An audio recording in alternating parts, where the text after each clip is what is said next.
Can anybody hear me? This is my first one, so I don't know if it's working or not.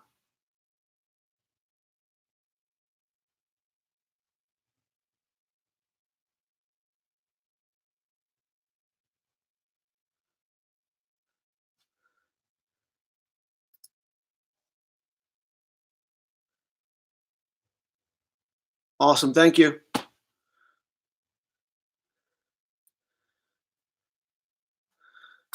So I've never done this before, so I figured I'd give it a shot, see what's going on. So thank you for coming, DSD 1979.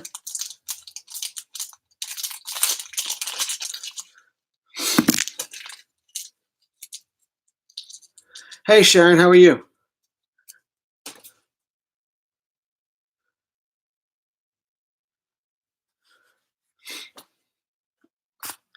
So this is kind of cool. I don't know, man. I might start doing this pretty often. Sharon, I haven't seen you in a while. How have you been?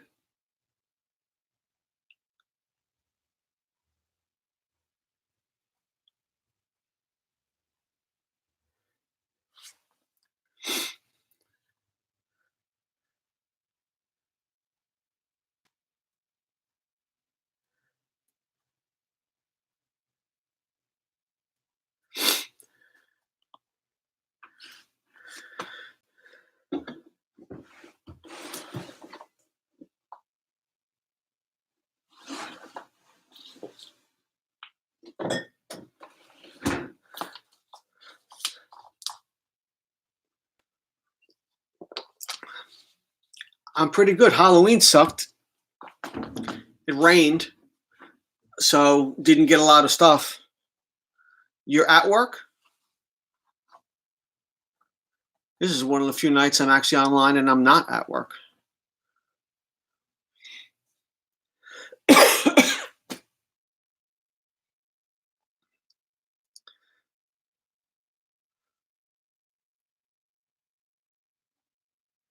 This is really cool.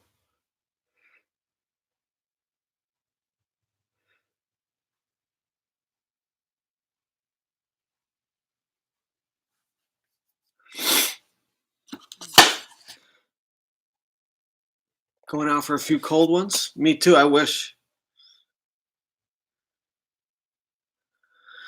I wish. I can use a couple of beers. It's been a crazy week. We need music though. It's like dead quiet in here. Next time I'll have music, I promise.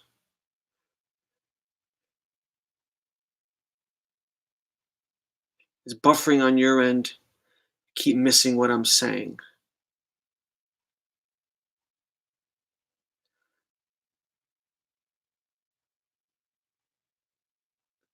I've never done this before, Sharon, so I'm kind of new at this. I don't know how to get rid of the buffering.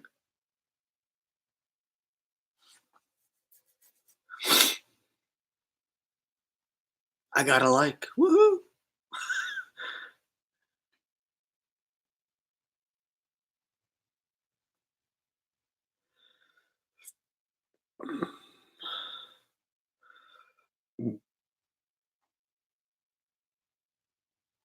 Thank you, Sharon. I appreciate it. I don't know, just chilling.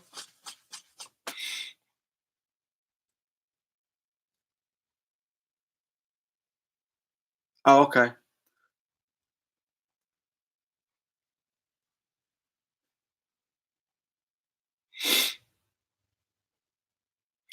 So, did you have a good Halloween, Sharon?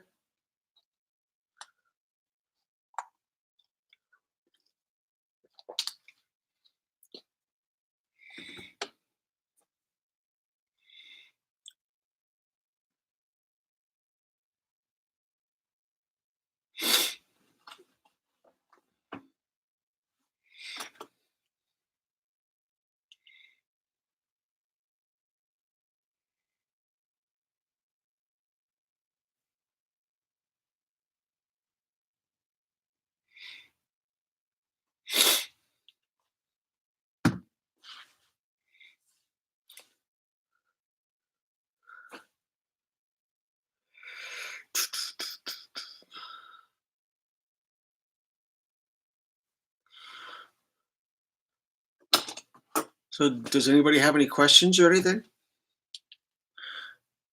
I should put it out on YouTube, on Facebook, stuff like that. No, no, that's not what I want.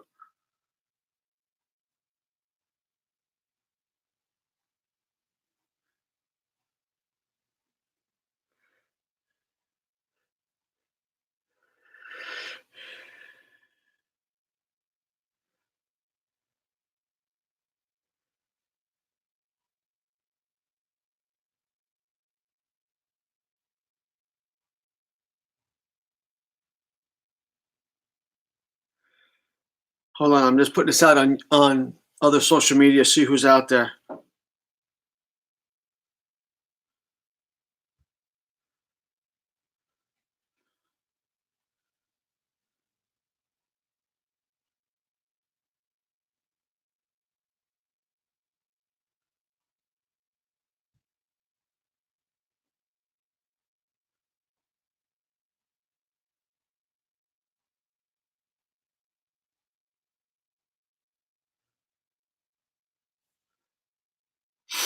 My Halloween was horrible. It rained all day. So I do this thing where I decorate the day of. I don't like to decorate a week in advance because if I do anything scary or pertinent, I like it to be like that day. The only time I put something out ahead of time for Halloween is if I'm going to use it as a prop later. Like in the past, I've put a scarecrow in the front yard or something and left it out there the entire month. And what happens is people walk by it, they become accustomed to it.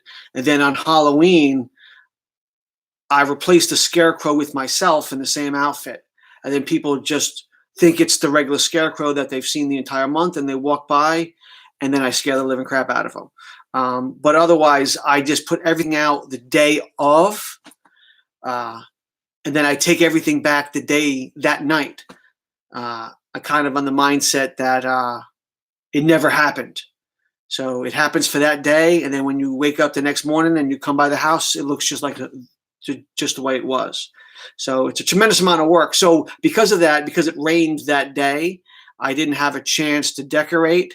And then it cleared up for a couple of hours, and we had a couple of kids come by, and I got the "Oh, why didn't you decorate?" speech from everybody, which was kind of sad. But it's kind of cool that everybody recognizes me in the neighborhood as that guy for Halloween. But next year I got to change it up. Next year I got to do something different. I have this walker that I built a couple of years back, like they call it a spirit walker from the movie The Dark Crystal, where I built stilts for my legs, which puts me up high, and then I lean over and I have crutches as the arms, and then I padded everything. I'm sure there's a way for me to show you online on the computer, but I'm just not that savvy. So let me see if I can show you through a photograph. I don't even know how that's going to work. So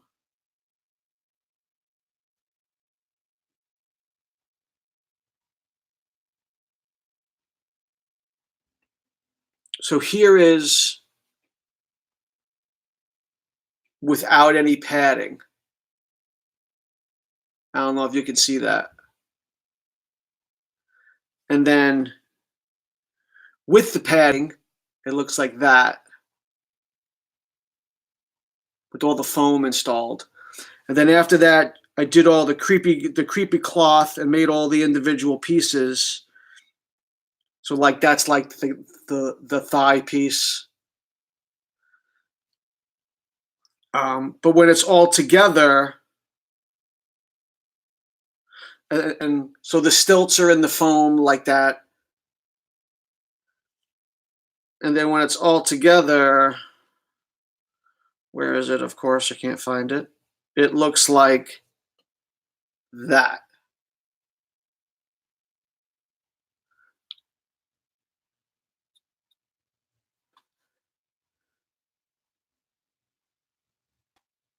Yeah, it's really cool. It probably took me like 4 months. I put everything together. I stitched it with you use yarn and you stitch everything. So and then that's the house for Halloween. I don't know if you can see it. It's better with me out front.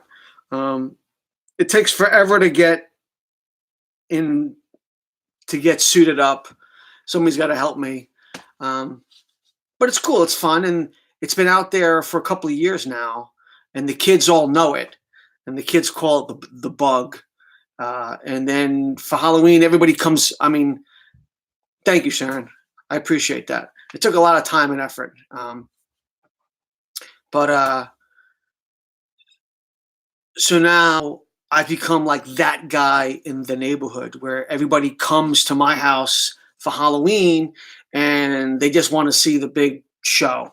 So, uh, and I try to do something new every year. A couple of years ago, people got really freaked out. Um, and the HOA asked me not to do it again. uh, but I had my next door neighbor, I bought him a white dress shirt, and I had a girl from work do my makeup for a zombie,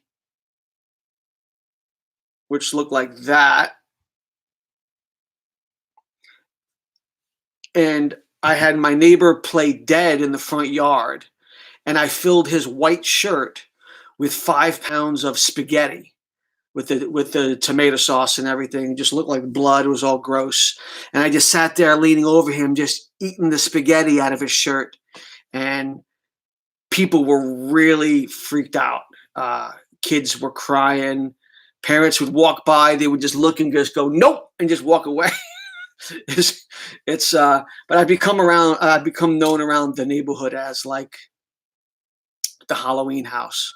Uh, so like I was saying, so people from other neighborhoods now come just to see the house. So yesterday was kind of disappointing for a lot of people. Some people came and they looked for the house and it wasn't decorated, but I was outside and everybody was like, well, why isn't it? We had like 40-mile-an-hour winds. If I put the bug suit on, there's no way to get your hands out if you start to fall over. So uh, if you do start to fall over, you just face planted in the concrete. So I it wasn't going to happen yesterday. So is what it is. But how about you? Do you get a lot of kids, Sharon, for, for Halloween?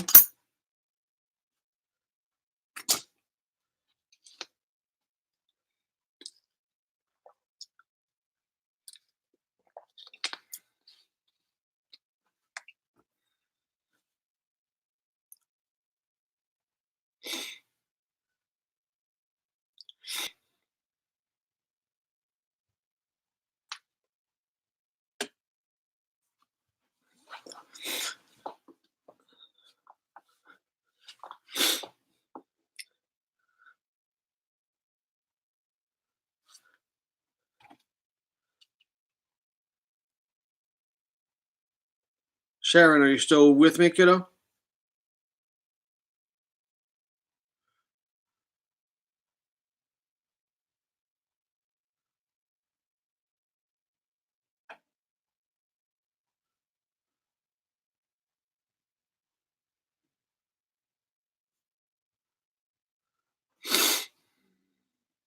I guess I lost her.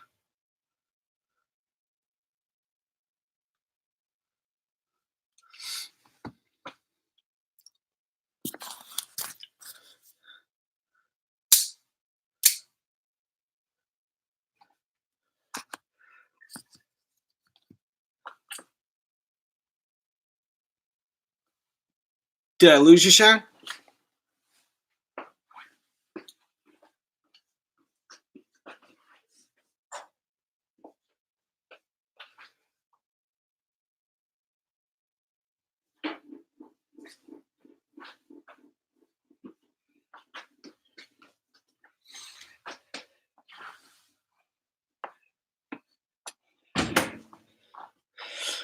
No, parents are taking their kids to inside places, bad air quality from fires. Sharon, how close are you to the fires?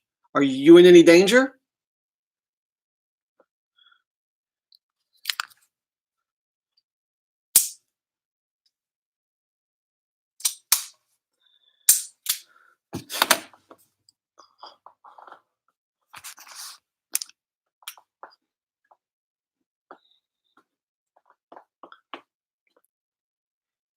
What up, Joker?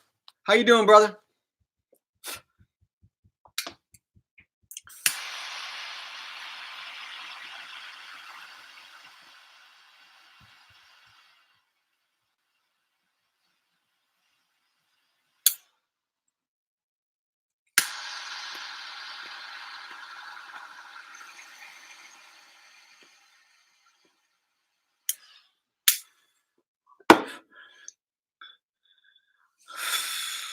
Frank, there seems to be quite a delay. Yeah, I don't know if the delay's on my end or your end or what. Like I said, I've never done this before, so it's my first time. So, and I'm doing it off the laptop. It's frozen or bad internet.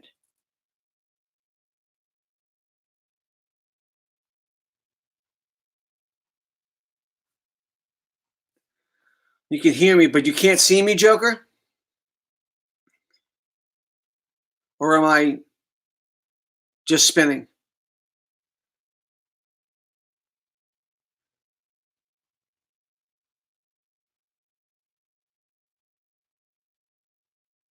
Frozen?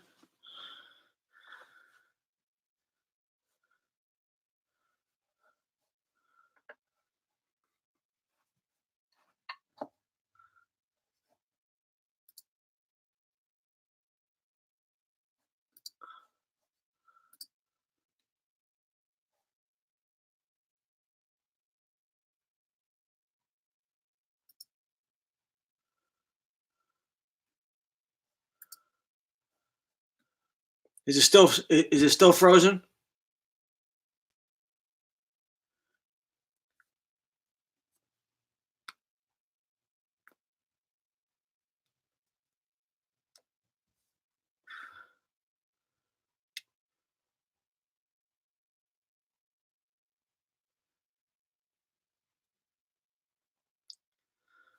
The other issue is I'm on the laptop instead of the desktop upstairs. So maybe I'm not getting good reception with the Wi-Fi.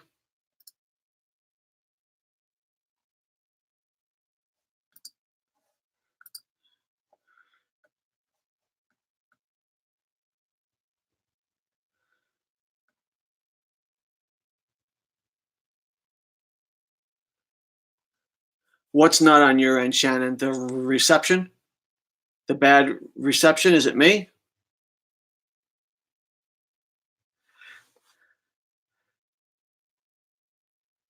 Yes, we good. Okay.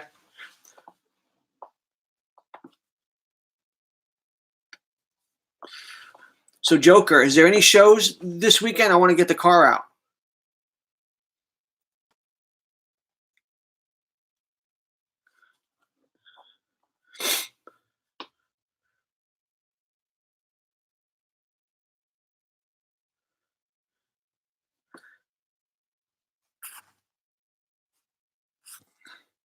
Not that I know of. I'm going up on Skyline Drive this weekend. Enjoy the view. Nice, nice. You taking the truck or you taking the Buick?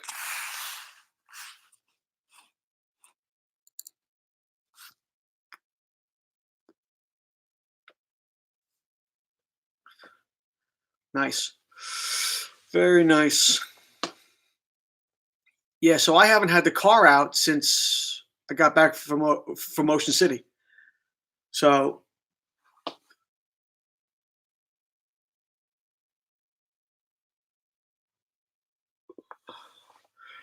huh? Bad radiator, or is the pump bad?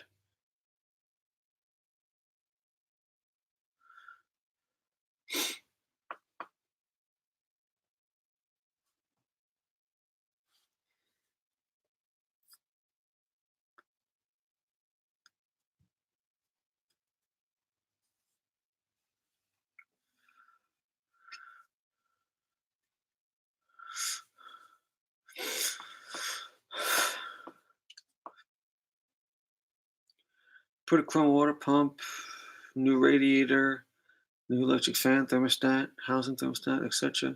New hoses, and now it's overheating.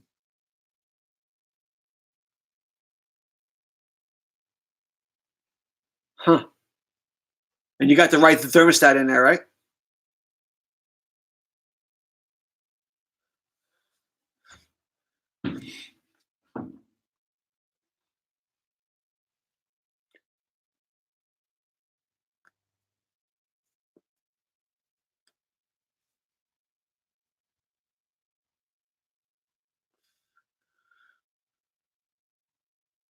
Huh.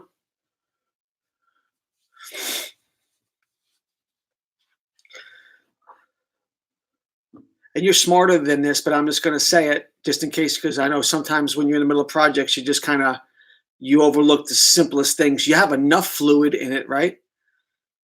You filled it with fluid, you ran it, then you turned it off, and then you filled it again, right?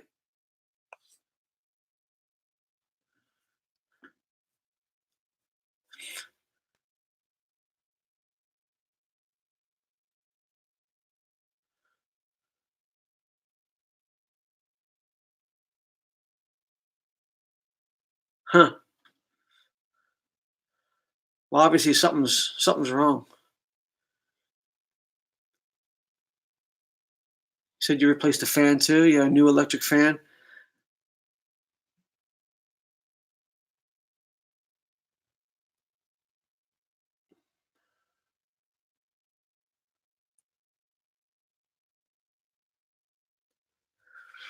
How hot is hot? Are you getting over 200?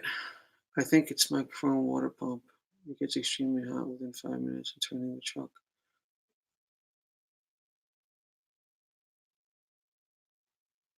Wow. Okay. Yeah. So let me tell you something. And if you've watched and I know you have, but if you've watched the videos about my alternator, you know what? Sometimes you pay extra for the chrome and it just screws everything up. Sometimes the most inexpensive part is probably better than than when you pay extra for all the bells and the whistles. I don't think I'll ever buy another billet aluminum alternator again. I mean, it just ripped apart, three of them. So for it to get that hot that fast, and something's wrong with the water pump. Who makes the water pump? Did you buy an Edelbrock? Chrome don't get you home. Well, that's the honest to God truth.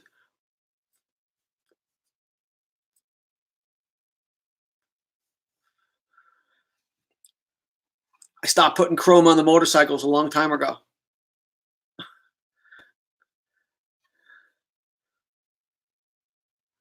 Because when the water pump went on the Cobra, I replaced it with an Edelbrock.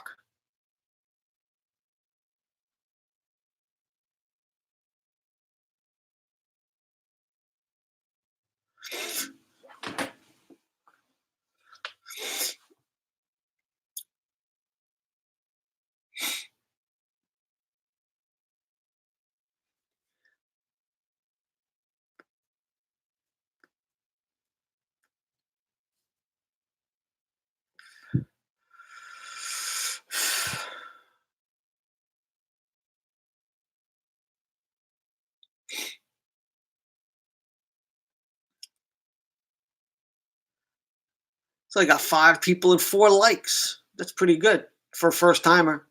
4 people, 4 likes now. Okay, we just lost one.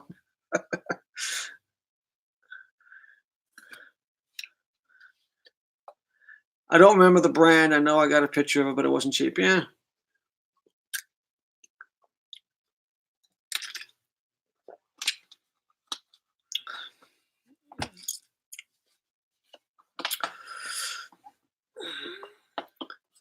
If it ain't leaking and it's installed correctly, which I know those 2 things, I know you're a pro at, so I'm not even worried about that. It's got to be the part. Either the part, there's a problem with the part itself, it's not flowing through the part correctly, um, or it's just not dissipating the heat as it should be. Um, could be the electric fans are not spinning fast enough. Yeah, we're definitely going to collab on something next spring. Um, or if you want to come with me when I go to DC and do any of the bike weeks, the Progressive International Motorcycle Show stuff, or when the car event comes there. If you want to come along with me and my friend George, who go every year, you're absolutely more than welcome. You film your thing, I film my thing. You film together. You can give me all the footage. I'll build a video where we can share it on both our pages, whatever you want to do. But I definitely want to get me and you in a video in the same spot together. We haven't done that yet, and it's about time.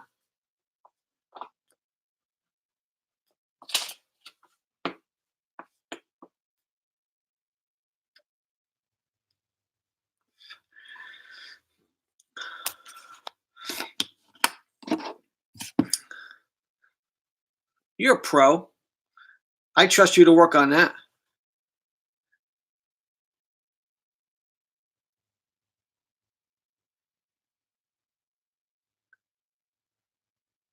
You know what? I never even thought of that. You're right. If the fan's spinning backwards, it's not cooling the radiator.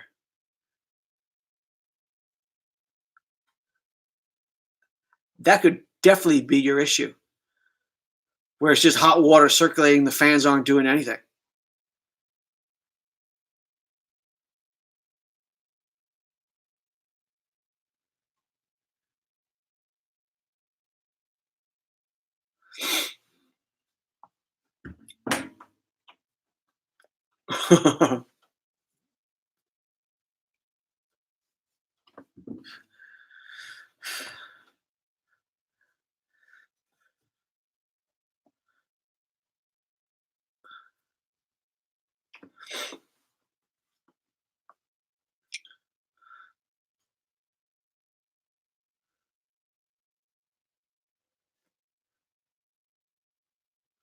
Because the weather around here this weekend is supposed to be pretty nice. It's supposed to be cool, mid 50s. But I definitely want to get the car out. Maybe I'll hit 2 silos or something in Manassas. Go have a couple of beers. But the car's been sitting way too long.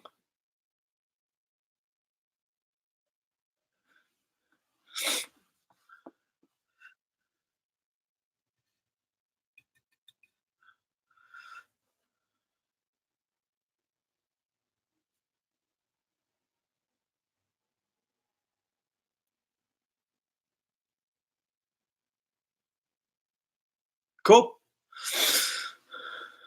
Sounds good.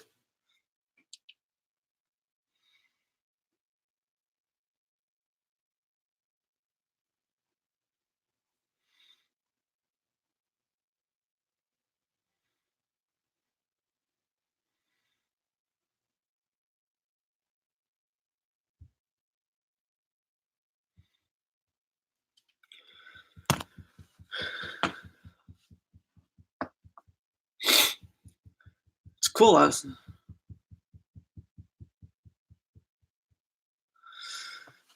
Nobody else talking in here?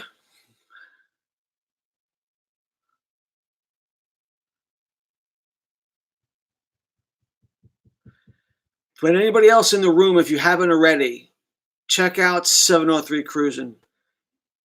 He's local to me, has a great channel, pumps out a ton of videos. He's rebuilding a truck, and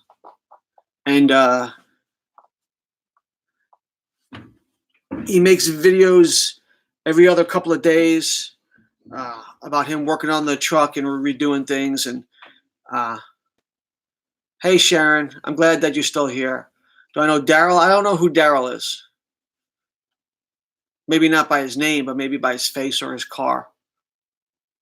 I'm at the point now where I know everybody by their car.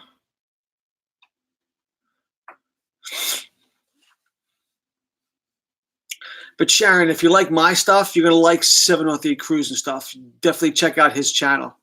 Uh, like I said, he's a really cool guy, local to me. Does a lot of shows that I don't get a hold of. Goes to uh, different types of car shows. Big into the lowrider scene. So a lot of the cars are big money cars. Uh, he's a cool guy.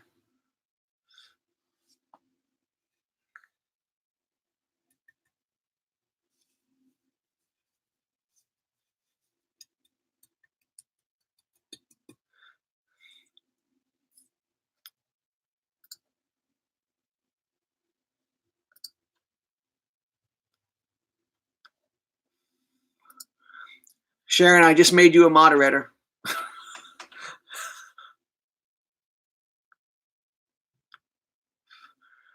You're my first ever moderator, Sharon.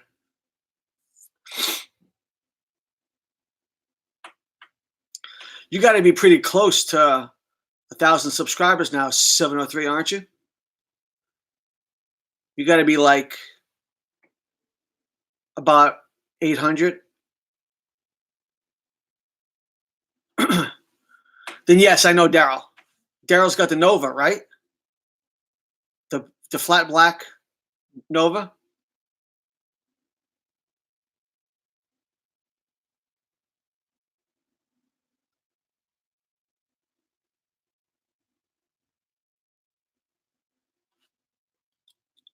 Is he super? He's super tall.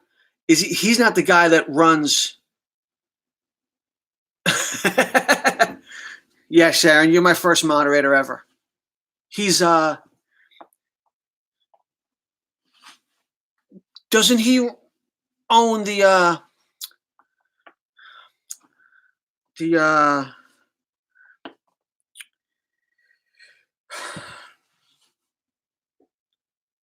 body place? Doesn't he do like a buffing and detailing shop? Is that Daryl?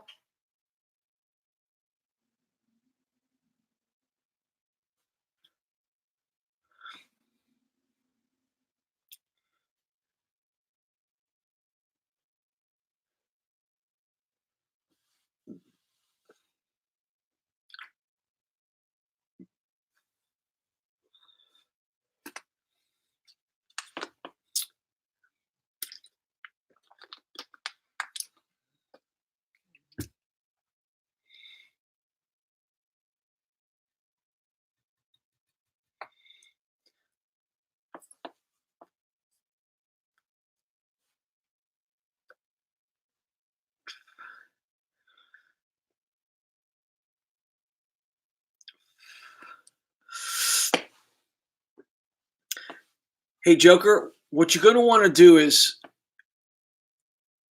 look at my liked videos or my subscriber list and check out sites like Killer Whale or Tree Trimmer or that's Tom. Okay. Um, or Island Life or Blood X. And they're streamers and they do like these live streams every single day. And the chat room, you could just get subscribers all the time. Hey, Sharon picked you up.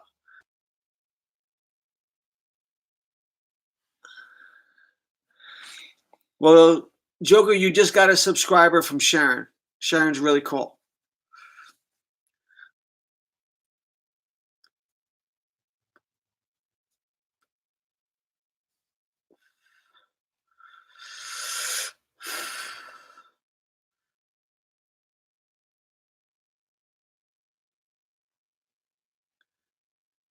I didn't know you worked for Tom now.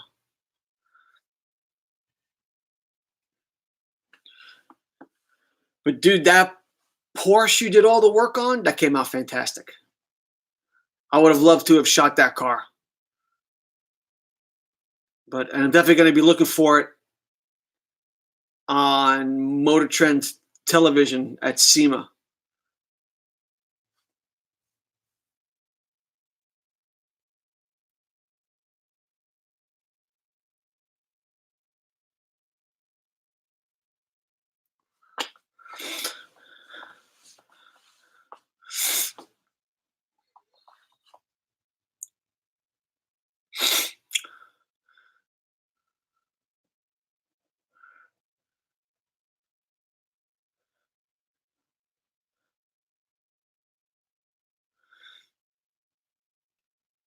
Should have cleaned the monitor before I started doing this here.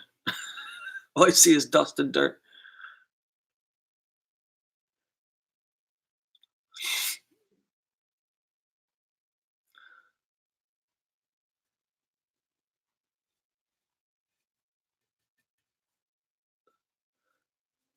So, Joker, did you have a good Halloween?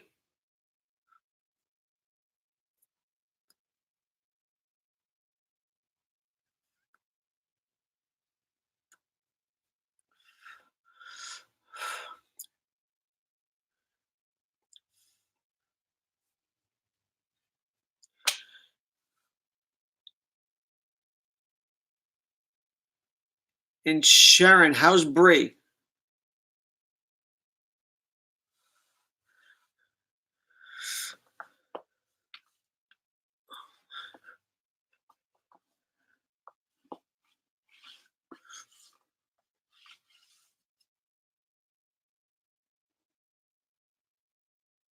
Okay, Daryl owns the body shop. Tom's the guy with the flat black. I got you. I try to go there as much as I possibly can, and you know the people better than me. The only people I know are Nick and Jackie, the guy with the other Cobra, and his girlfriend, and Yusef, the guy that does all the announcing. He's a character boy. I really like him. But I wish they would run the cigar and car events all year round.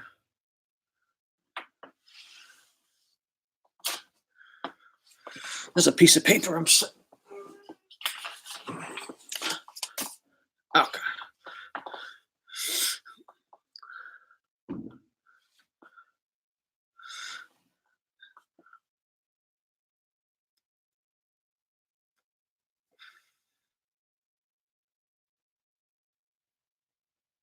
Yeah, I know. That Porsche came out fantastic.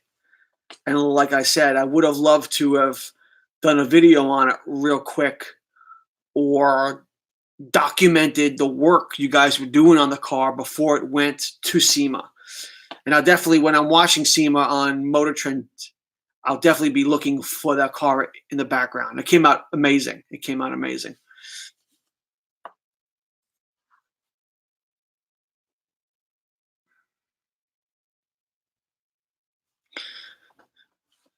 Sharon, I pray for her every day. I wish. It's sad people have to go through that sort of pain. And I'm so sorry.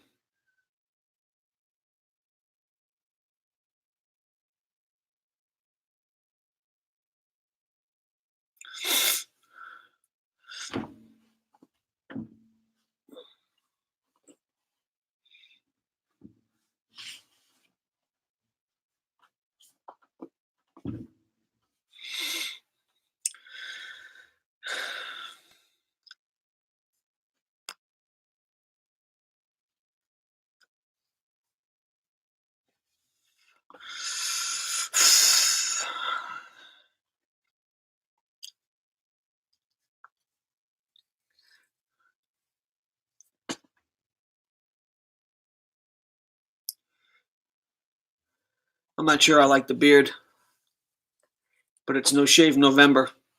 So, no shave.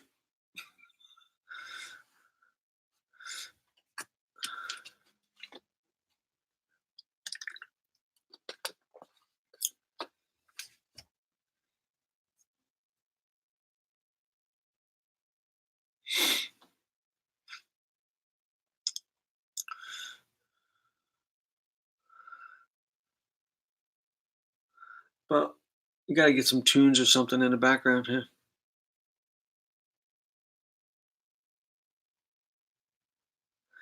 I know.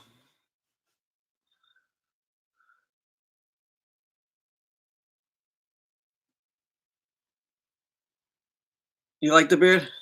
I don't know. It's past the itchy stage, so that's good. But a whole month, I don't know. I don't know. I'll have to see.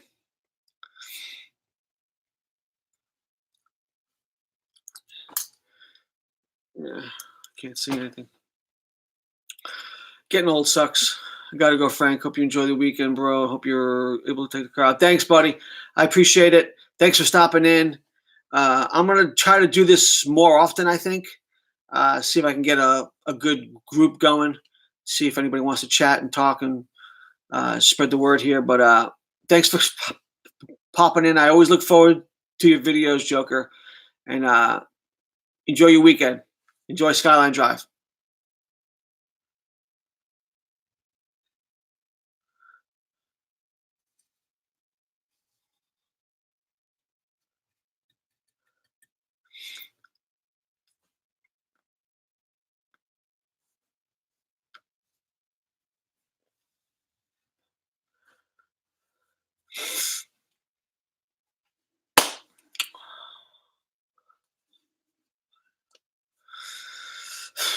So who else is in here besides Sharon and 703 cruising?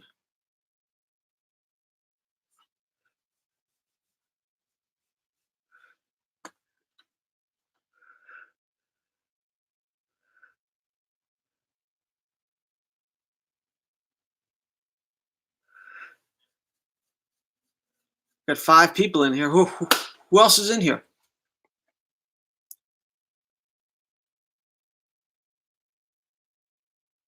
Six people. What, am I getting rated?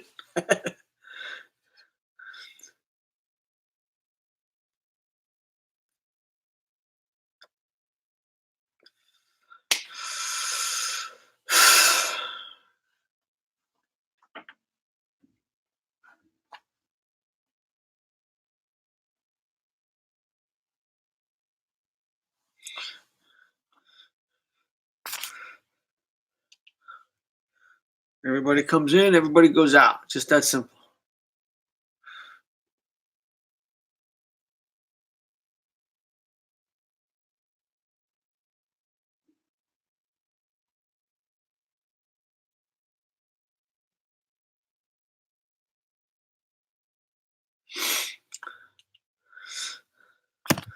Nobody's chatting tonight?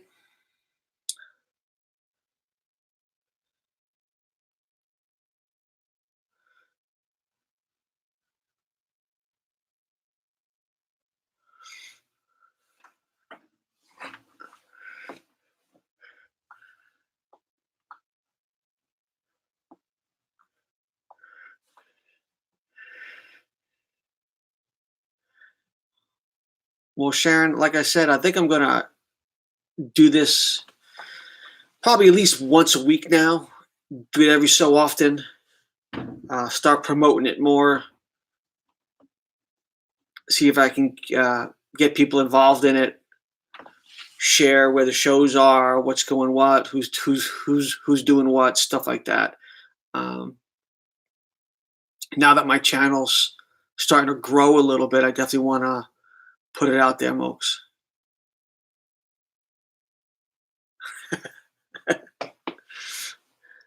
Yeah, I mean, I have other people in here. It doesn't seem like anybody else is talking, so I don't know. Maybe they're having stream problems, or they can't see me, or what. Who knows? But like I said, it's the first one live from home. I've done the live thing, as you know, at a couple of at shows, but then YouTube changed the parameters. Now you have to have 1,000 subscribers to go live from your cell phone. So that screwed that whole thing up.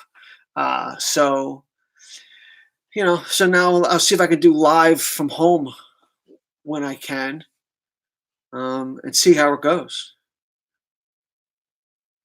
But it's definitely a great way for people in the chat to mingle and meet each other, and to grow their channel by making connections, and get to know me. Since I don't do a lot of videos, as you know, where I'm in front of the camera a lot. I kind of have a film background, so I like to stay behind the camera, and nobody wants to. I tell people nobody wants to see me. They want to see the car or the car I'm shooting. So I kind of stay behind the camera as much as I possibly can, except for the intros, stuff like that. Or when I do the the spotlight videos where I focus on one car and I'm interviewing somebody. But for the most part, it's just what I call the musical montage music video that I do at car shows, um, which I hope people like. I get some good responses from them. I also get bad ones, but it's one of those things you can't please everybody.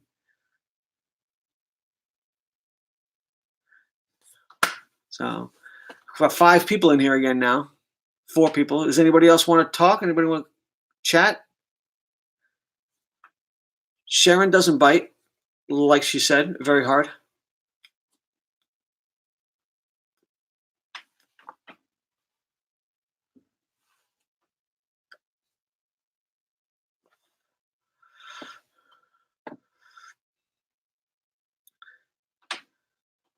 This is my first time doing a live stream, seeing how it goes.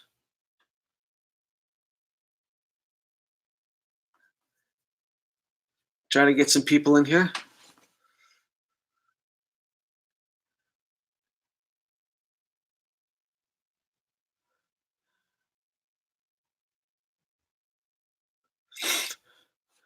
Just not getting a lot of action, Sharon. Just me and you, kiddo.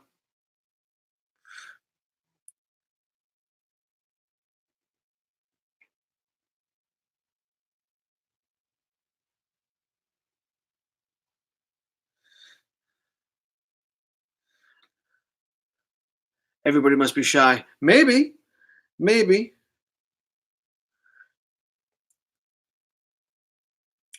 Everybody might be shy. I'm trying to share it out on Facebook and stuff like that, see if I can get some people in here. So I'm not ignoring you by looking on my phone, I promise. But just trying to get some stuff out there.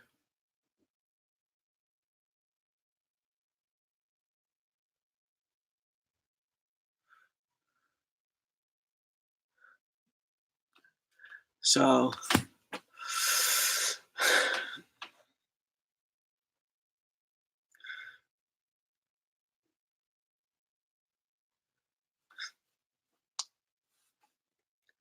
everybody must be over at Tree Trimmers. Is Tree Trimmer doing anything tonight? It's about that time. What time is it? 9, almost 9. Either Tree Trimmer or the Island Life might be on.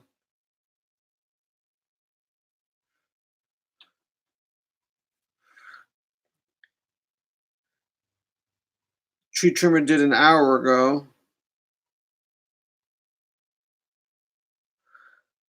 Tree Trimmer did an hour ago, so maybe Island Life is on.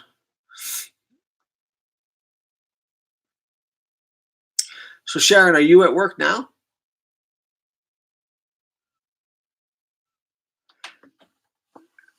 I'm not very comfortable on this seat either.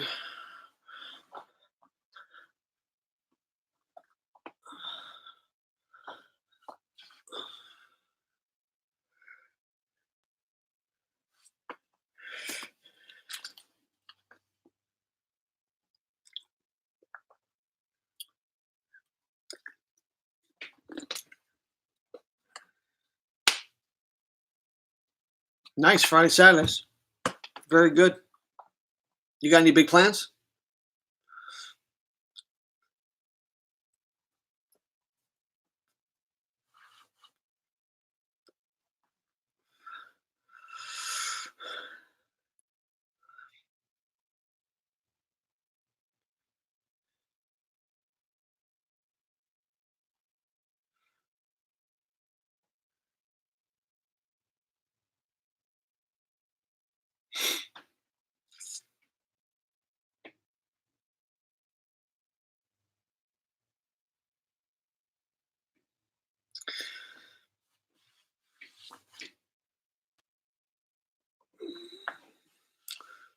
So I took off Thursday for Halloween, which turned out to be a bust. And I'm off. My schedule rotates. So this week I'm off Friday, Saturday, and Sunday. And because I took off Thursday, I gave myself a nice 4-day weekend. Um,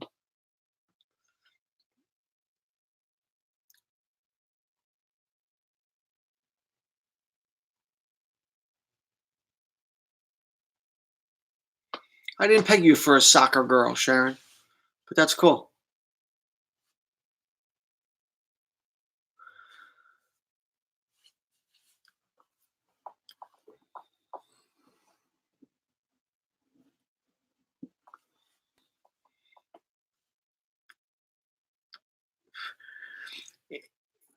It's like a staycation. I didn't do anything. I never even left the house today. I was working on another video for the town of Haymarket. So they're going to launch that on Monday night after the town council meeting. So I've been working on that for about a week now. And that's coming to a close. And then I think Monday I'm going to launch another Motor Mayhem video of the car crashes. I didn't realize you were born in England. You still have an accent?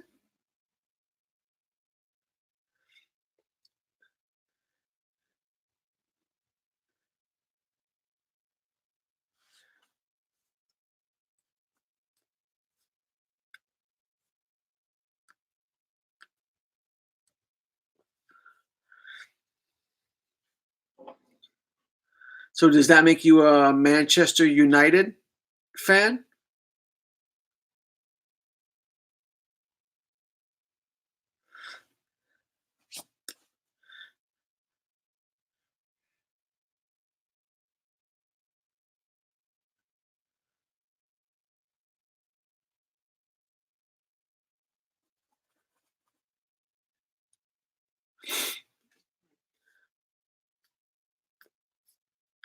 Chelsea.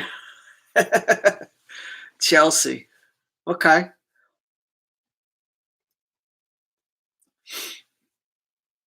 Very cool. I'm not a big soccer fan. I played as a kid, but I don't follow it. I couldn't tell you anything about soccer.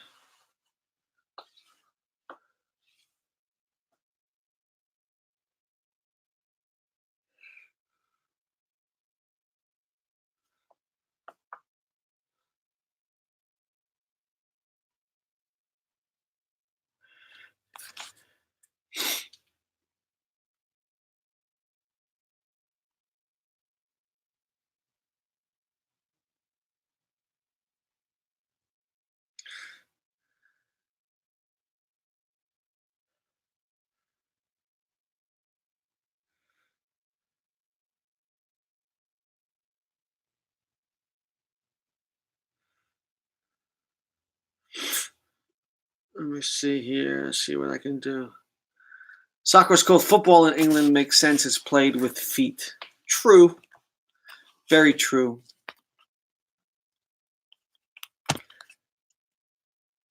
But I'm a bigger fan of American football than English for football.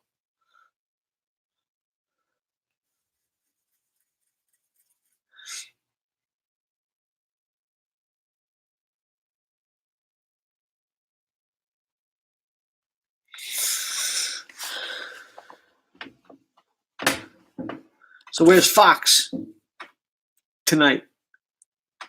I bet you he's over at Tree Trimmers. He's probably over at Tree Trimmers. Absolutely.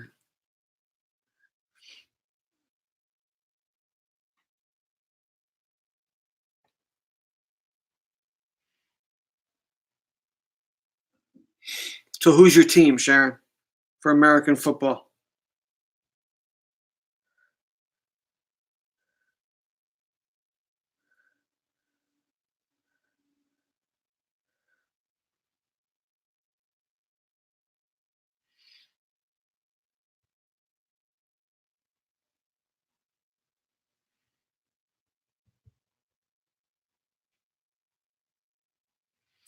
I'm just tagging it on Facebook.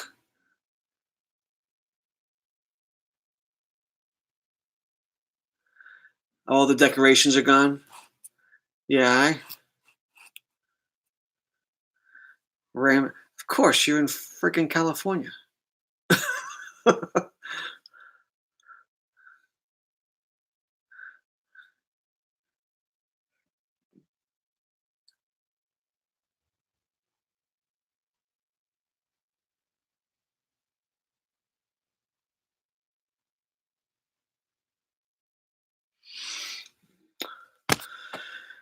Yeah, I'm a Giants fan. I've always been diehard. So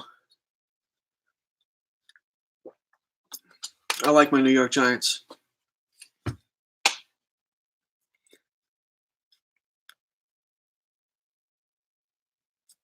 Hey Susan, how are you? Now, yeah, now you have two. That's right. Hey, there's Fox. Susan's here. Fox is here. Everybody's here. Yeah, I couldn't have you have all the fun, so had to give it a shot. Had to try it out.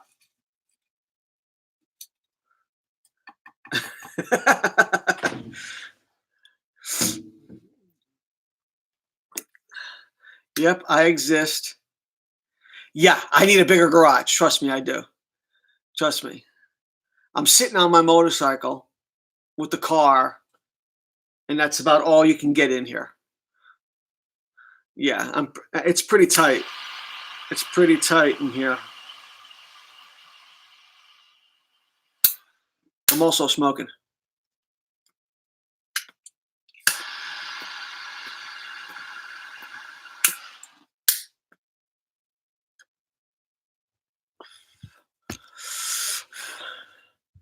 So, stogies, yep.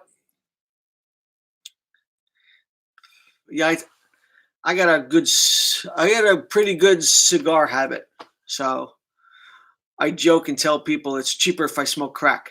But yeah, that's the Cobra. Oh, thanks, Fox. Uh-oh. Don't steal from tree trimmer. He's gonna be pissed. Yes, Sharon, that's the Cobra. Yeah, thanks.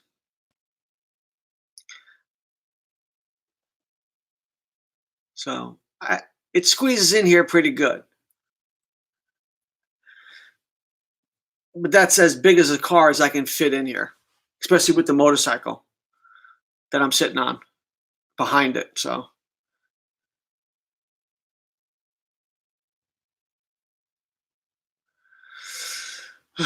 so Sharon, did you have a good Halloween? Tell us about the Cobra. Okay. Well, it is it's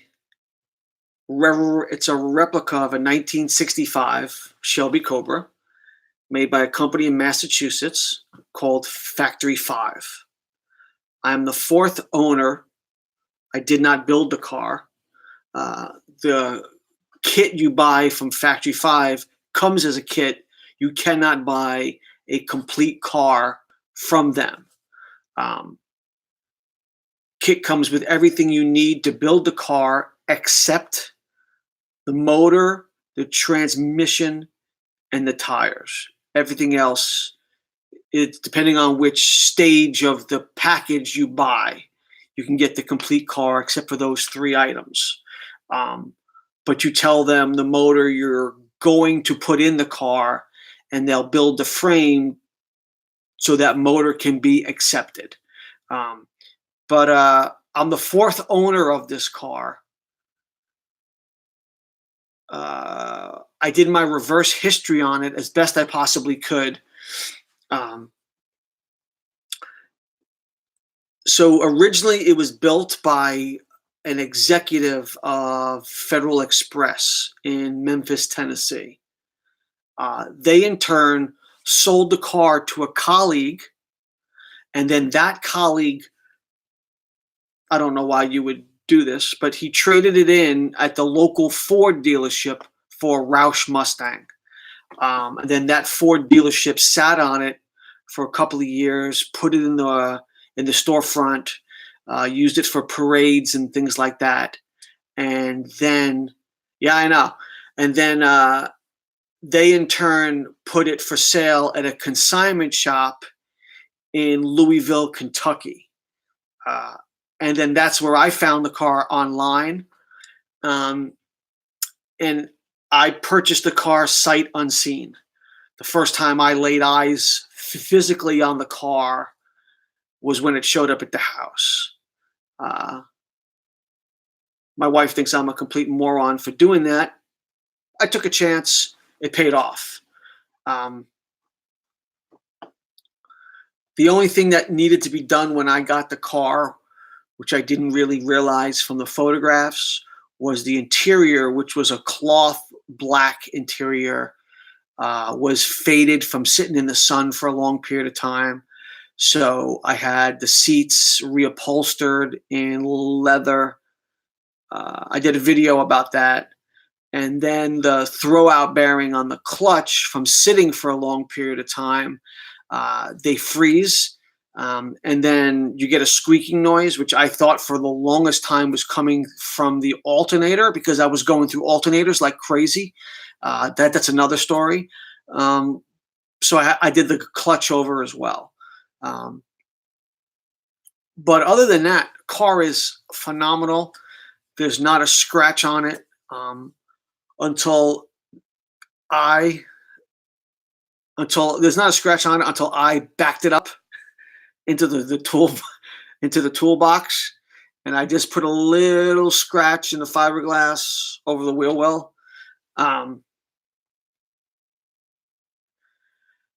I do take it out a lot. If the weather is permitting, I take the car out. Yeah, I know, and I didn't even know that I did it.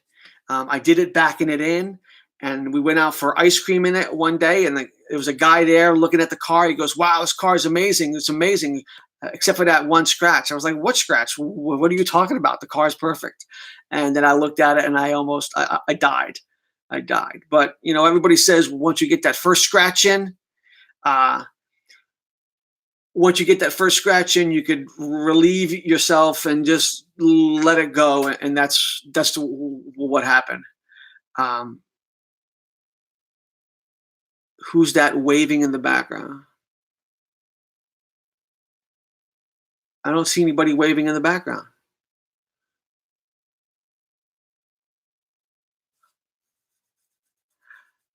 So, I take her out a lot. If the roads are dry, it's not wet. I guess maybe it's Halloween. If it's I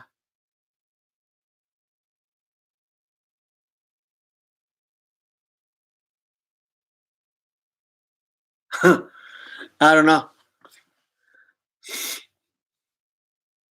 So I do take her out a lot. I take her out all the time. Is it original color? It's not an original color of it is the original cover for that. So it's a replica. It's not an original Cobra. If it's an original Cobra, it'd be worth millions of dollars and wouldn't be sitting in my garage. So it's Ford Ruby Red. It's got a lot of metallic in it. But it's not an original color to Shelby. What happened to the alternator? So the alternator, and I don't think I have them readily here. The alternator was a billet aluminum alternator where the mounting bracket bolted to the alternator. Okay. So pretend this is the alternator. Okay, we'll do it that way. Pretend this is the alternator, and then the mounting bracket bolted to the alternator. Okay, so, and then the bracket had the pulley on it, which ran the belt. And every time I would give it gas, I literally would rip the mounting bracket. I would rip it goes this way. And the pulleys on the front of the alternator. I would rip the alternator off the bracket, and the bracket would stay bolted to the motor, but the alternator itself, I'd rip the alternator off. And the windup was that the where the holes were on the alternator itself was so close to the edge of the alternator that any kind of stress, the aluminum actually stressed and it ripped the bolts out. And I thought maybe it was just that I had a bad one, but I went through 3 of them in a row. And I called the manufacturer, and the manufacturer gave me the whole, no one's ever complained about it. I've never heard anything like this before. Can you send me one? Oh, yeah, it was very poor design. But apparently I was the only person on the planet that ever had a problem. And then, so when it happened the second time, they gave me the whole, well, maybe you're over tightening the belt. You know, so I went to a professional. I had them install it. And it happened again. And it left me stranded so many times that I ended up going with a different alternator where it was one unit. The mounting bracket was actually molded into the piece, into the alternator itself. And it didn't have all these bolt-on parts. And of course, the billet aluminum one was like $180, and the regular one is like $60.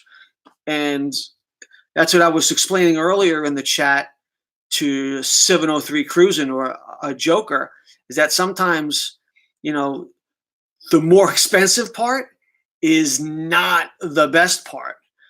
Sometimes the more inexpensive part is way better. When it comes to, sometimes things can be over engineered, over designed. So Frankie's live. Hey, Gary. So, and Fox, you inspired me.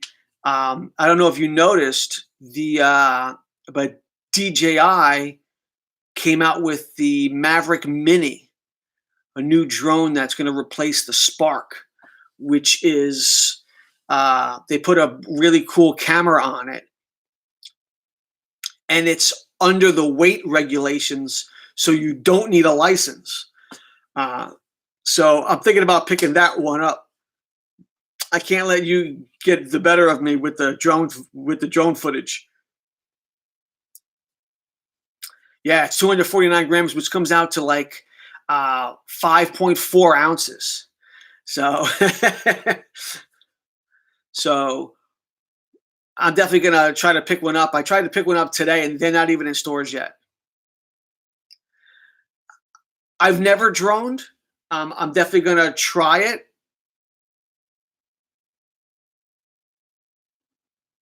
Yeah, paperclip raised below. Yeah, so I've never droned. So when you see drone footage in my videos, it's usually footage that somebody else has supplied to me and given me permission to use. Because I think drone footage adds a lot. I think it adds a lot to basically every video. So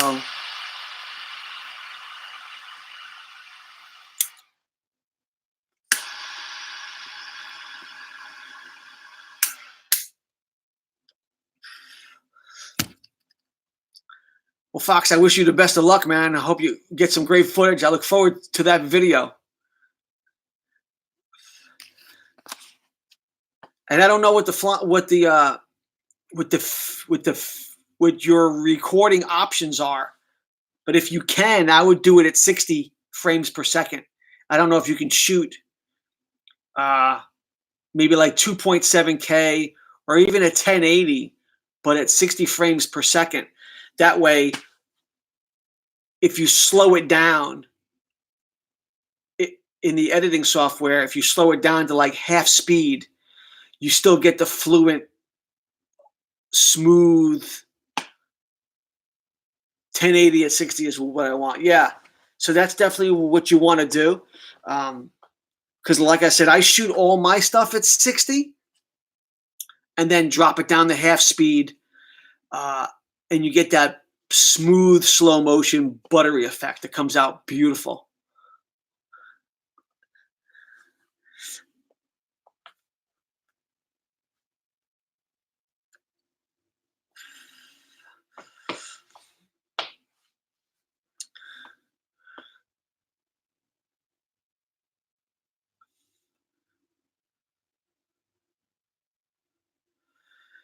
Streaming in 4K, I don't know why you would do that though. Why would you stream in 4K?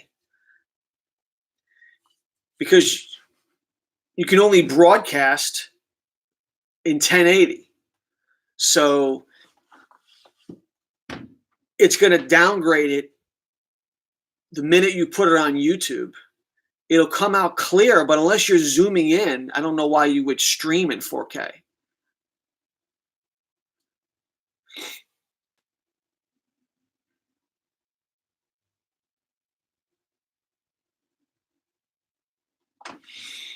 It doesn't downgrade when you load it up into YouTube or stream?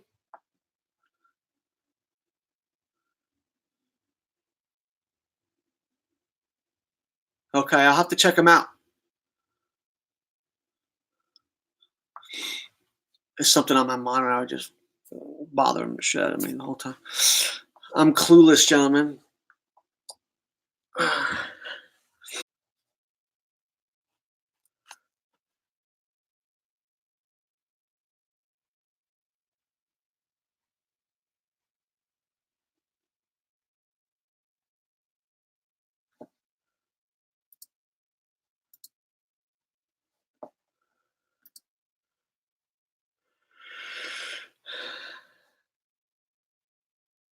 Okay.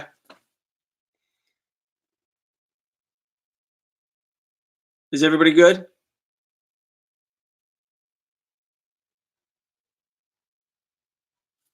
Awesome. Cool.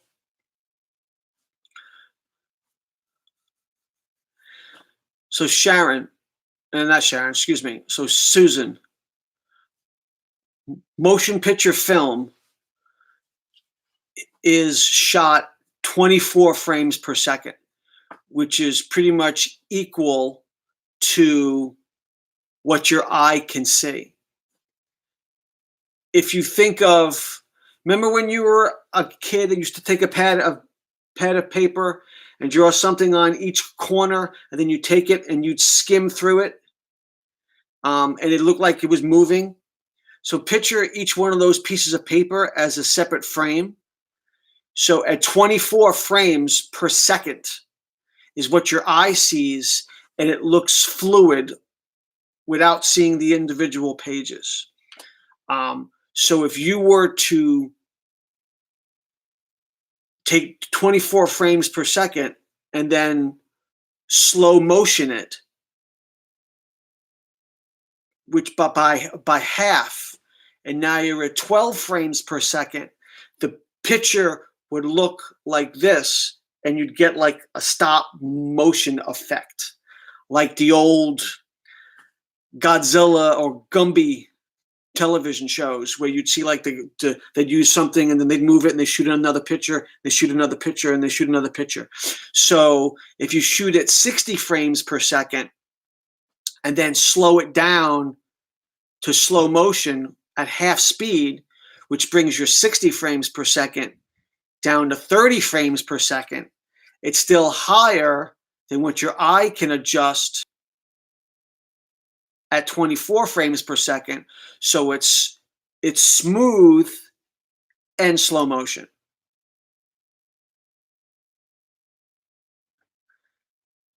That's the best way I could describe it. But your eye naturally sees at 24 frames per second. Anything slower than that, hey, Plush King, what's going on, brother? Anything slower than 24 frames per second, it gives that like that stop jerky motion.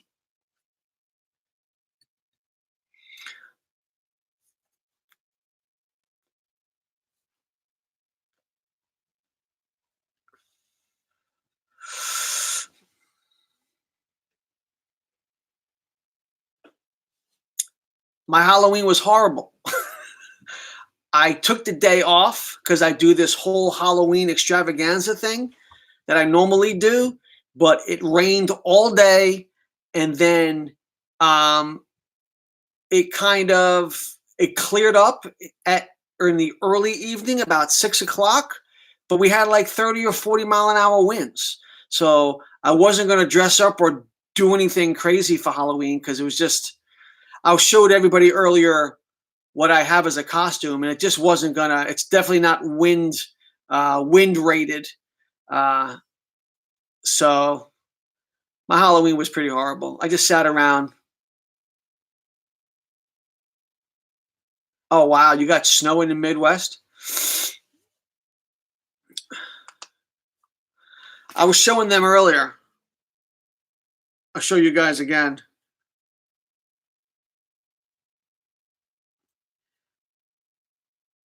So a couple of years ago for Halloween,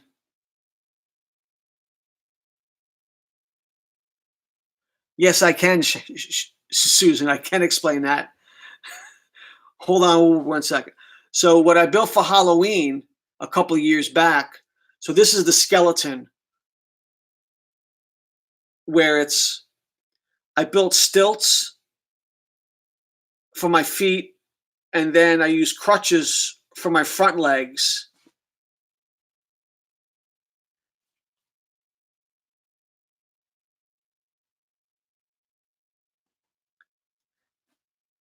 And then I made all these foam cutouts, and you can see my legs are there, and the crutches are here, and my head is over there. It's backwards. And then I covered it with the creepy cloth and everything. You can see all the individual pieces. So those are my front legs with the creepy cloth, and that's my back piece. And those are my hind legs. And then when the whole thing is together, it looks like that.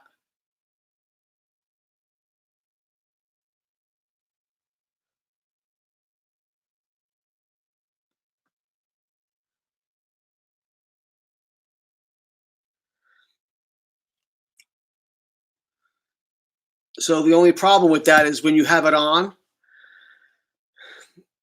Thank you. When you have it on, your front hands are so far down in the foam to hold on to the crutches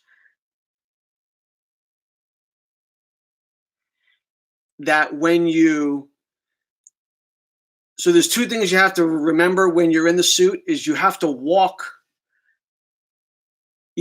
like a dog or walk like a four-legged animal. You have to remember to have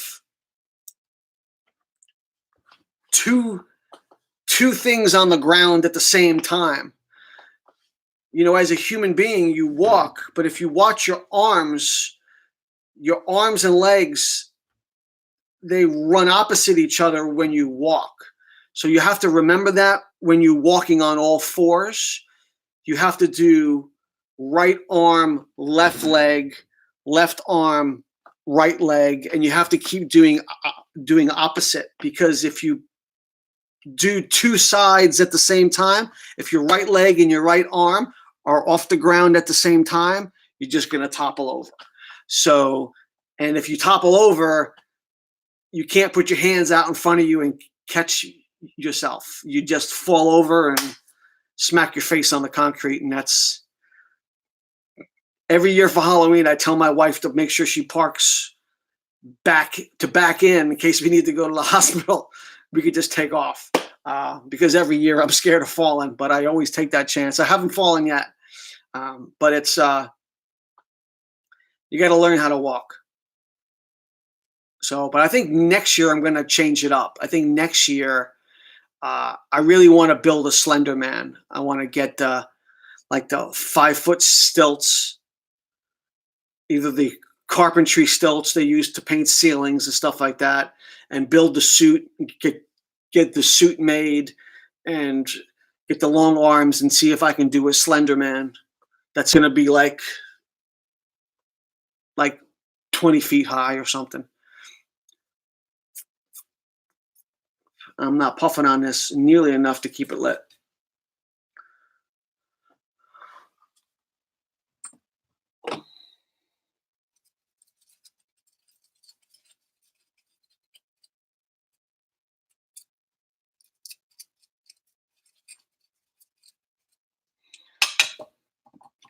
Honestly, I do not have a video. I've never had a video. I never had it. I was going to film it this year. I was going to do a whole video on me getting dressed because it takes, my wife has to get me dressed. I can't, because once I'm on the stilts, I can't do everything myself. Be a drone hazard. Nice. So, but then with the rain, it didn't happen. So we'll have to wait till next year.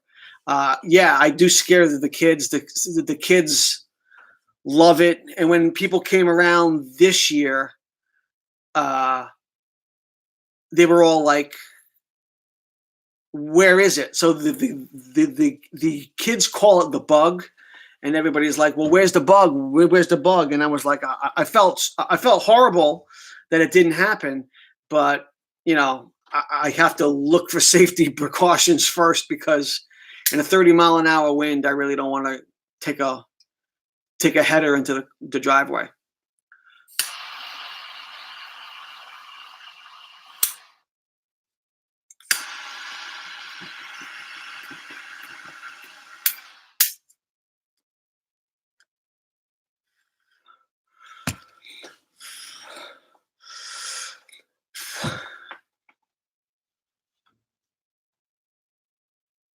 No, you're 100% right. It's not going to be good for the tall dude.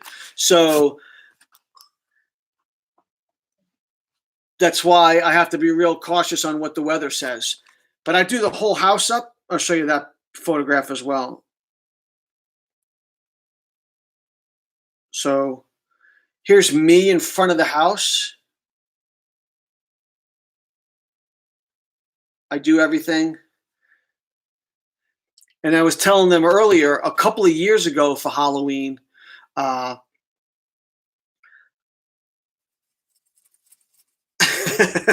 get my next door neighbor, Jason, to help me. And I had a girl from work do my makeup. I'll show you that picture real quick too again. Did me up as a zombie. And I had my friend Jason, I bought him a white dress shirt. I had him lay dead on the grass. It was cold that night too and wet. He was miserable, but he played dead and I played the zombie, and I filled his white shirt with 5 pounds of spaghetti with the tomato sauce and all that. It just looked like blood and goop and guts. And I just kind of squatted over him, just eating the spaghetti out of his shirt. And it freaked people out, really, to the point where the HOA asked me not to do it again because kids were screaming, kids were crying. It was great. I had one mother holding hands with her kid. She walked up, she looked, and she went, "Nope," and she just walked away. It came out great, though. It was so good. But even though they asked me not to do it again, I'll probably do it one more time because I'm a jerk.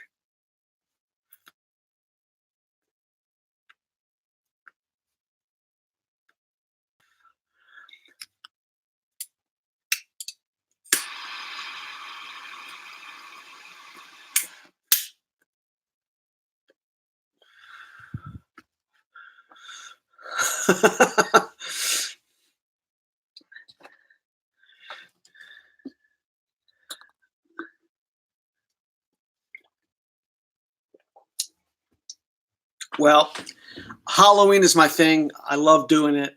It's so much fun. And I was telling people earlier, I become known in the neighborhood as, that house for Halloween. And people from other neighborhoods come just to come to the house now, and it's crazy. I'll have just cars just double and triple parked in front of my house with the kids just literally run out of the car. They come in, they get a photograph, and then they get back in the car and then they leave. It's just, I mean, every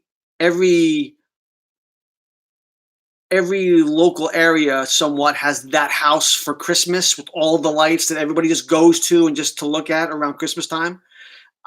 I'm that guy for Halloween, uh, and I like it.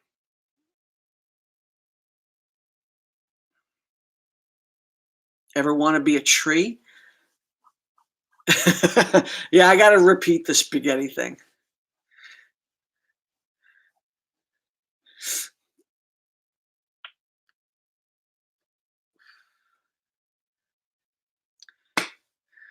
So, but I do all crazy shit for Halloween.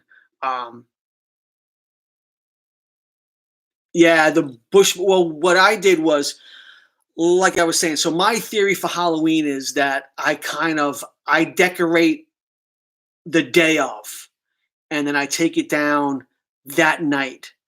Uh, so it looks like a regular house the whole month of October, and then that day it's the haunted house. And then at night, after all everybody goes to bed, I literally take everything back down in the dark. Um, and the next morning, you come by the house, it looks like a normal house again, like it never even happened. And I like doing it that way. The only time I put something out earlier in the month is if I want you to see it. Like, um, one year I put a scarecrow out. Excuse me, I put a scarecrow out like October 1st. And, people walk by it, they get used to seeing it. Um, it just becomes like a parked car, it just becomes there. And people get used to it. And then the day of Halloween, um, I replaced the scarecrow. So, same outfit, all the hay in the sleeves and everything. And I just stood there on the thing, and people just assumed it was the scarecrow, and they would walk right by it, and then you could jump off of it and scare people because people became accustomed seeing it for the entire month. So that's the only time I put stuff out early, is if I'm going to use it psychologically to really have you become comfortable with it, and then scare the hell out of you with it later. Exactly. Exactly. They become numb.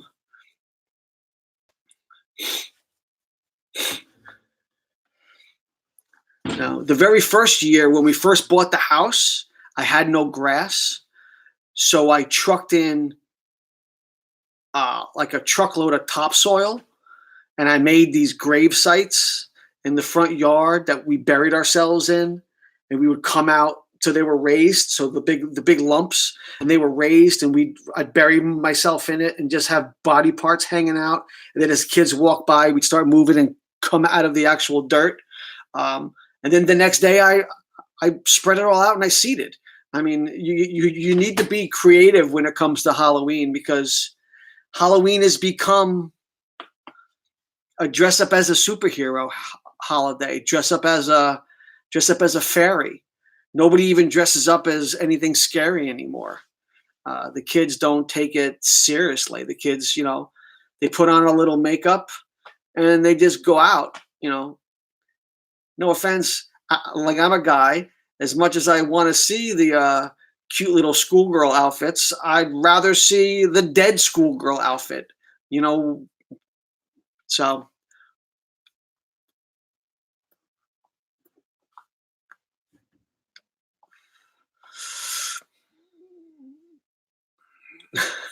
they're all hippies.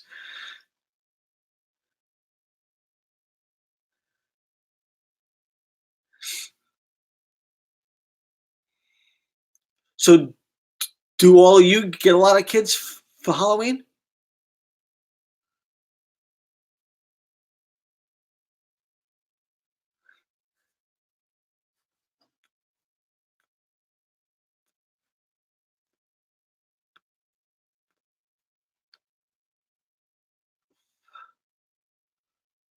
No.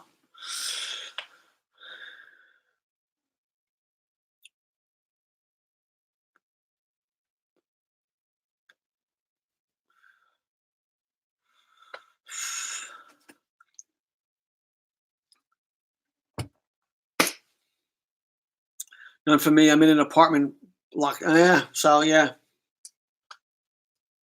But now that you got the drone, you could have a little fun. You could get like a light ghost or something, put on a string, attach it to the drone, fly it around the neighborhood.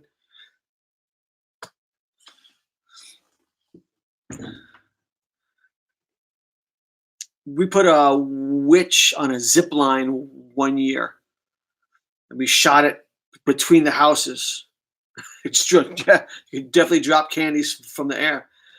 But we used to zip her across the street on a zip line. Um, that was pretty cool. Kids like that. Scary.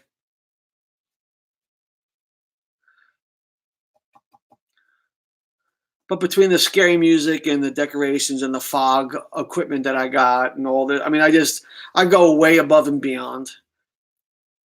And I got storage issues, as you can tell, uh, storage issues anyway. So to store some of that stuff is just crazy.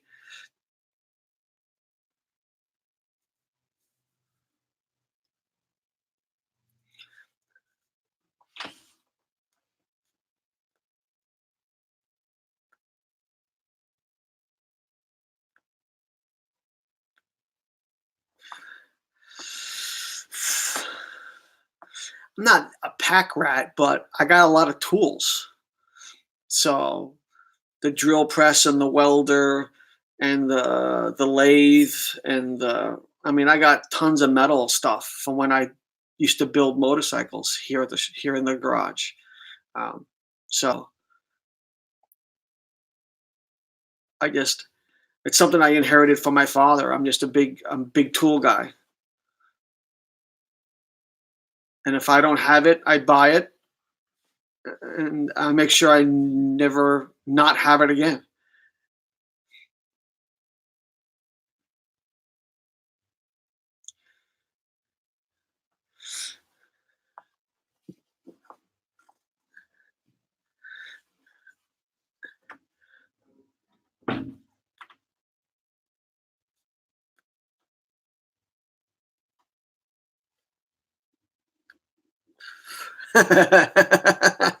What, my 3 cents a video? Yeah, I don't know.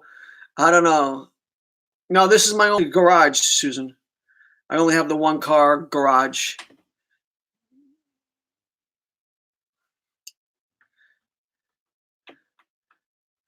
Yeah, I need 46 to get to 1,000 subscribers, and I'm at 36, 34 on the hours, I think it is. So I need another 300 and change for hours. Um, but I'm almost at the 1,000 subscribers, which is kind of cool. Yeah, so tree trimmer and island life and blood X and killer whale. Um, they've really helped out a lot. I never even thought of that concept about going into the live streams and really kind of networking in there. That was a great idea. Fox gave it to me, and it's just been taken off ever since. So, but like I was telling everybody else, there is an attrition rate. So I'd go in, you pick up maybe 30 subscribers in a night, and then maybe you'd lose 10 the next day. And it's hard because, you know, I would connect with those people as well and subscribe to their channel. Um,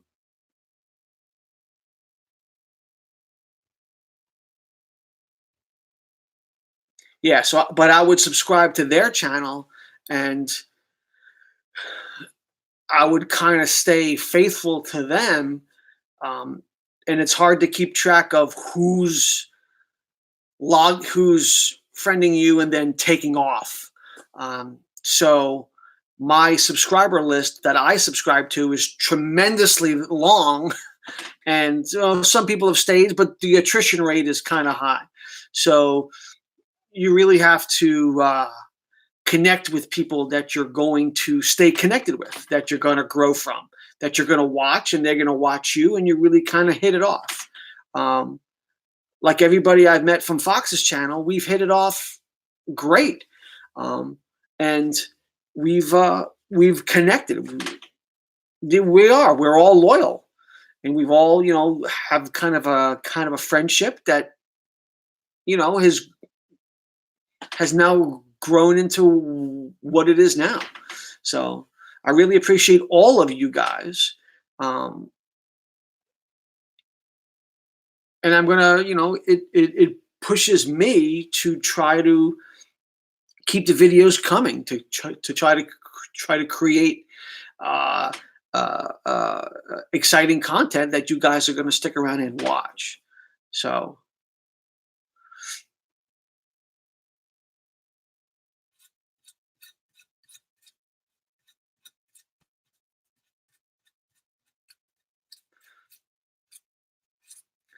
it is. We've grown. I like to think that we've all grown beyond the uh, beyond the uh, just the subscription to our channels, and that we've become friends. The whole chat thing and the whole streaming has definitely created a very strong kinship with a lot of us. So we are very loyal to each other. Are there any more car shows? Um, so car show season has somewhat come to an end, but around here, there's a Cars and Coffee event. There's one every Saturday and there's one every Sunday, and they run that all year round. Um, they're not as local as I would like. The Sunday one is. Sunday, I might go to Cars and Coffee, which is only like 20 miles up the street. Um, you know, the problem is with Cars and Coffee is it's 6 o'clock in the morning. Uh, no, there won't be any snow plows around here for a while. But it's super cold in the morning, so if I got to leave my house at 5 o'clock in the morning, try to be up there by 5:30, and the Cars and Coffee event starts at 6, and that's the local one. The one on Saturday is at Katie's, which is in Fairfax. Almost, it's way out there. We're way out there, and it's almost, you have to be there by 5. If you're not there by 5 at Katie's, you're not getting a parking spot. That's how crowded it is, and it's all year round. So you'd have to leave at 4 o'clock in the morning and freeze my butt off in a car with no roof, um, which I've never been to Katie's. I just hear it's incredible, but it's chaotic, um, and I'd rather sleep, to be honest. I'd rather sleep in than go to an event in the afternoon.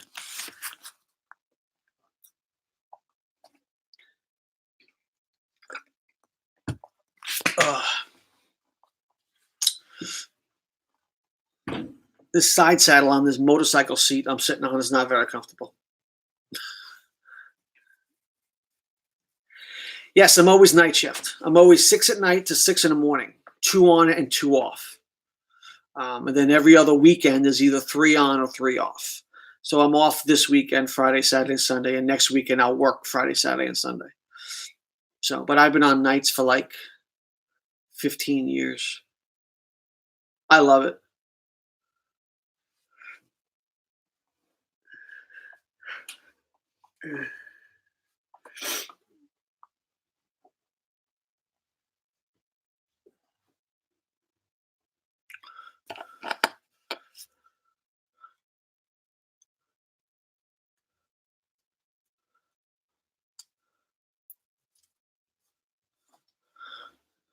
So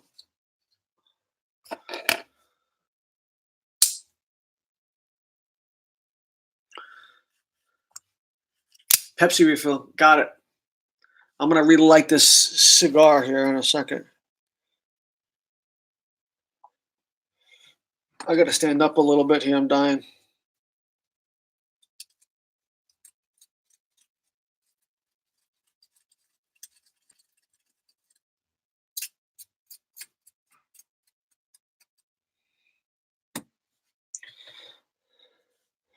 So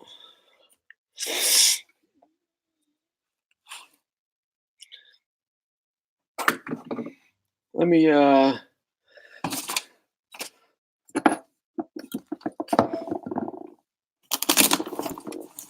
see if I can raise this up a little bit.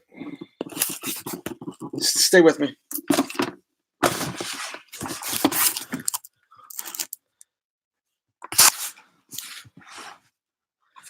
Cool.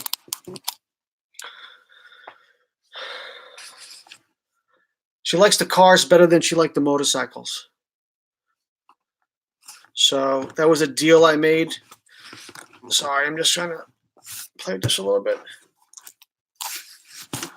So that was a deal I made that I would get rid of the motorcycles and trade them for the car. So she never liked the bikes at all, but she's very happy with the motorcycle. She never liked the bikes, but she loves the car. She has her own hat and stuff. My first car, when I was 16. Sorry, I'm just playing with this a little bit. Trying to get the light. I got the overhead lights. My first car was a 1976 Chevy Nova with a straight six in it. It was like dog poop brown. It was horrible. And it's funny because my parents all had really cool classic cars. So my dad had a Chevelle, a 1970 Chevelle, that he bought brand new, that when I was born in 1970, he went to the car dealership, picked the car up. Back in the days when you had to actually order, you had to order the car. You didn't buy it off the lot like we do nowadays. So he went when the car came in. He got notified the car came in the day I was born, and he picked it up, came to the hospital, and then picked up me and my mom and took me home for the first time the day I was born. And then my mom had a Pontiac Tempest, which I would love to have converted over to a GTO. But no, I had the Chevelle did have a 396 in it.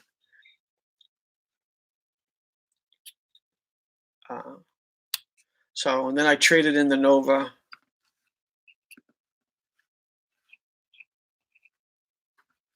I traded in the Nova for a pickup truck.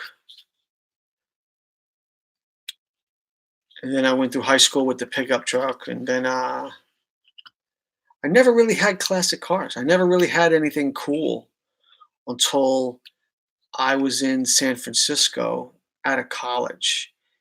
And then I was going through that Fast and Furious stage. And I bought a 96 Eclipse Mitsubishi, and then and that was really it. I had that for a couple of years until I moved all the way out here.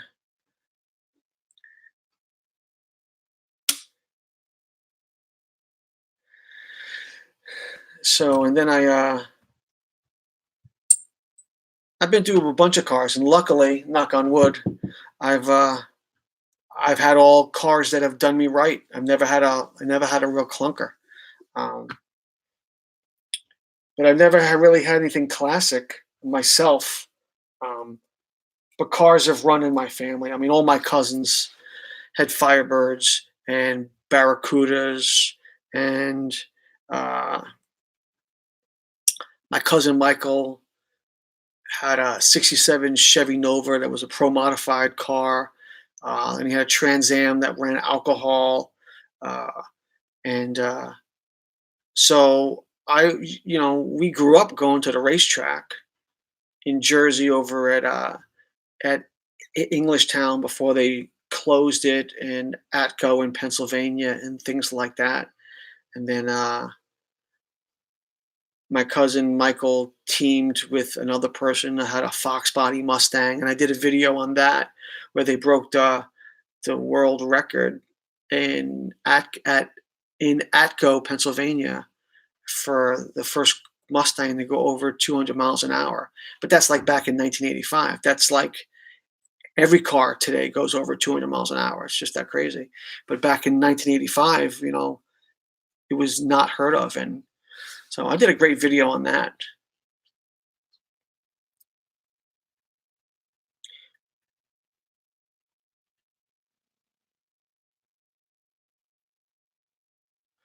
But Susan asked, did you start with motorcycles first? Yes. So I started with motorcycles. So my dad had a motorcycle when I was growing up, and then I had a huge backyard, and we would literally just he'd let us take the motorcycle out in the backyard, and we just ride in the grass. Um, and it always scared me. Ford Fairlane 500, 289, and the motor is 310 miles an hour. Listen, nice, nice. Motorcycles really scared me. I was never really a big motorcycle guy. My younger brother was, and then, long story short, my younger brother had passed away, and uh, I was the beneficiary on the insurance. And I went through this emotional stage where I was like, how do I honor my brother? So I bought a motorcycle with the money from the insurance. And it was the first bike I've ever really ridden up to that point. And I did the stupid thing and I bought a brand new motorcycle to learn on, which is something you should never, ever, ever do. Um, and That's how I learned. Um, and then I moved here to Virginia. I bought the motorcycle in Mississippi. I was living in Jackson at the time. And then I moved here to Virginia, and I still had the same bike. And then I bought a second bike, just an old junker. Uh, and kind of a friend of mine was like, well, let's do this and this and this. And we ended up doing that. We ended up cutting the bike in half and building a hardtail, putting the hardtail on the motorcycle, and making a little bobber from this old Yamaha XS 650. And I really wanted to see if I could do it myself. So I ended up selling that bike. And then the money I got for it, I bought another junker and all the parts. And I literally built my very first motorcycle from scratch. And I know you can't see it, but that's the one I'm sitting on right now. And I should have a picture of that. Uh,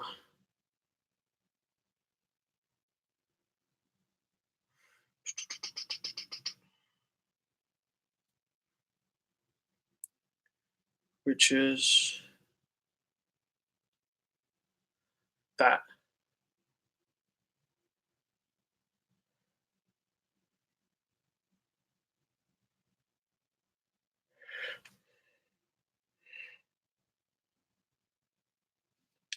So, and then after that one, I had another friend go, hey,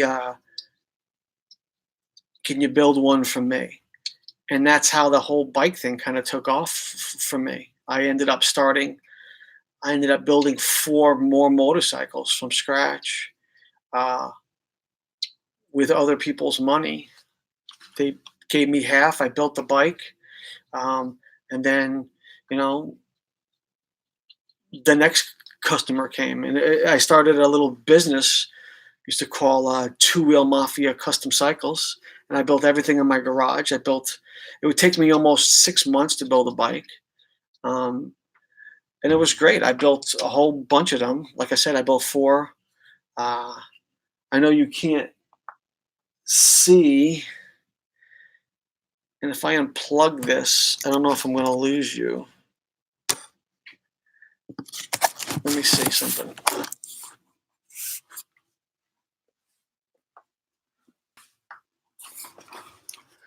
So I'm going to take you around. Hold on.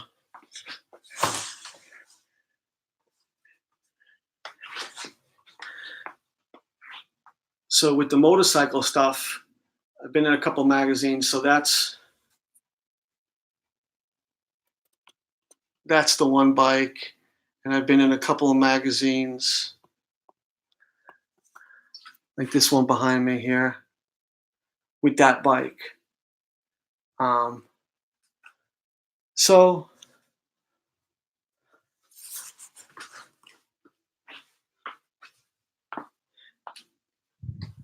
it went well. It kind of took off. I built a couple.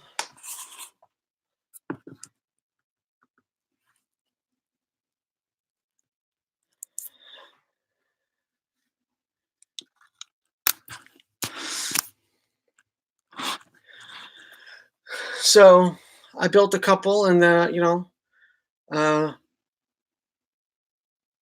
then it just kind of, the market kind of died off, and as I got a little older, they were like, my wife's like, "Are you really gonna keep doing the motorcycle thing?" And so I made a deal with the wife that I would get rid of the motorcycle and motorcycles, and get the car instead. And I love the car. So, hi from the UK. Good luck, but you don't need it. Oh, of course I need it. But thanks for coming in, Lightning Bee. I appreciate it. Light being. Excuse me.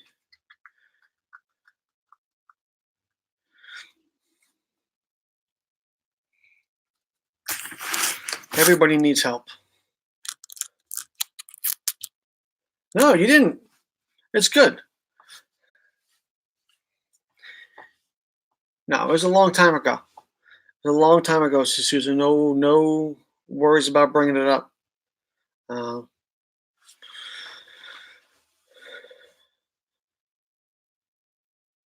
so, any other questions? All the questions and answers. I love it. I love it. My cigar looks like crap.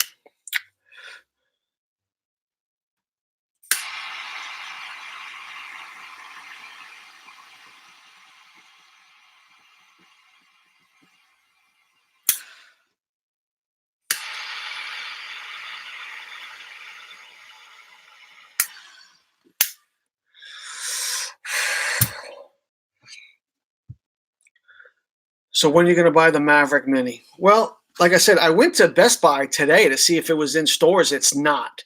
You can pre-order it, and I went to Drone World online, and they're not in business anymore. I didn't realize they had gone out of business.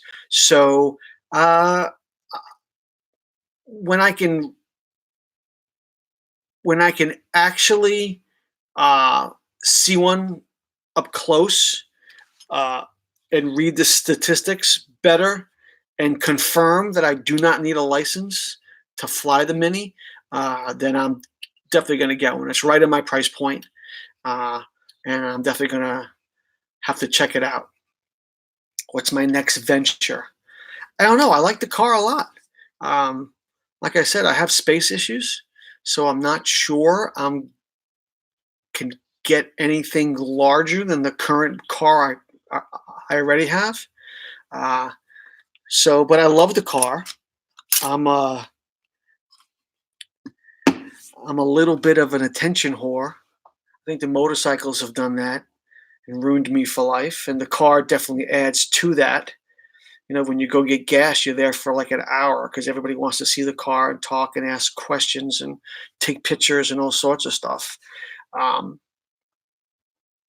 So I don't know. I really like the car. If I did anything to it, it would be I'd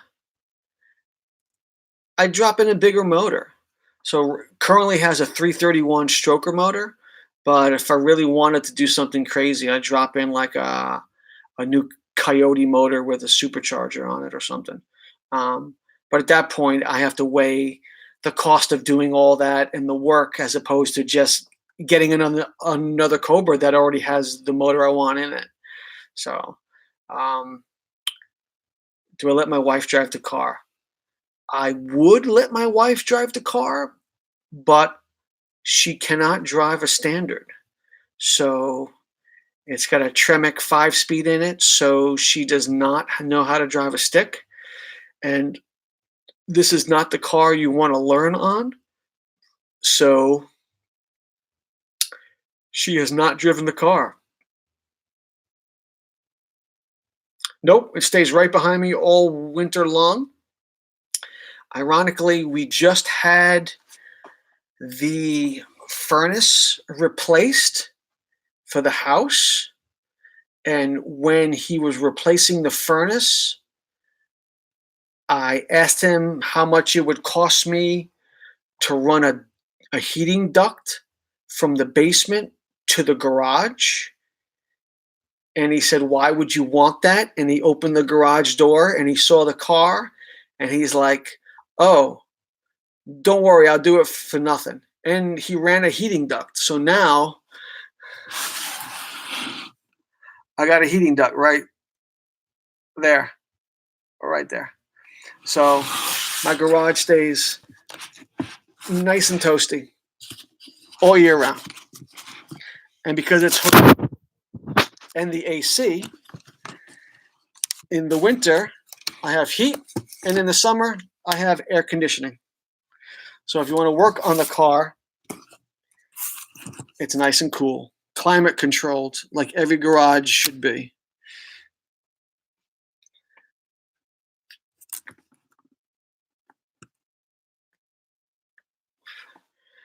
It really is my man cave. I'm not allowed to smoke in the house, uh, so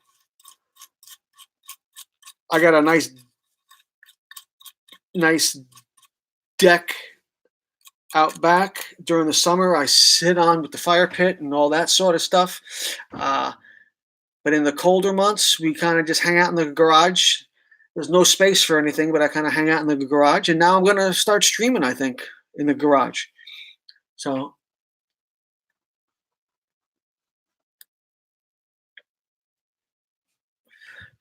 as long as you guys don't mind me blowing smoke in your face.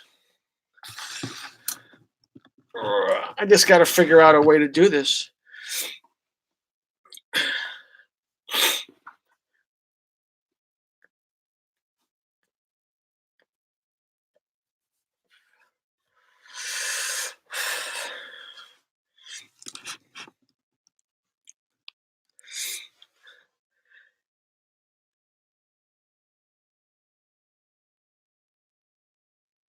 You know what?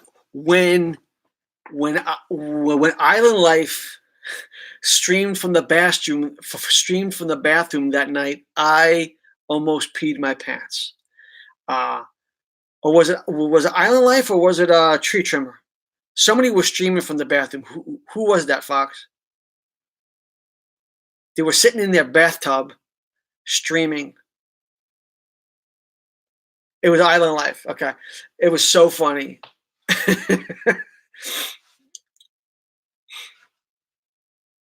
But I would tell you guys to make sure you subscribe to each other and check each other's out and all that, but you all already do.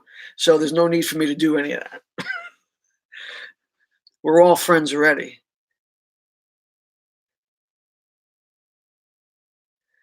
He was out in his truck yesterday. He always streams from that one room with the big white wall. I gotta mail him a sticker or something to stick on that wall.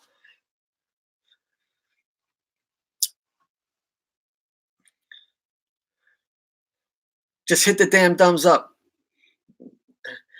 The tree trim is awesome, but I can't complain. I got 11 likes and only 5 people in here.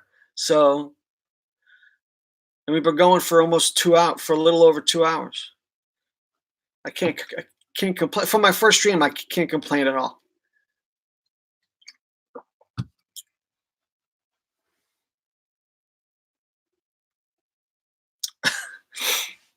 I got the stickers. I don't have a sticker here, but I got the stickers. Free advertising. I should mail him a shirt too, a fleece or a baseball cap. I don't have any of them here either.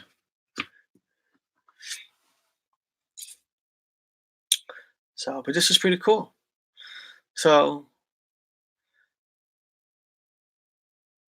oh, Fox, you know what? Let me do this too.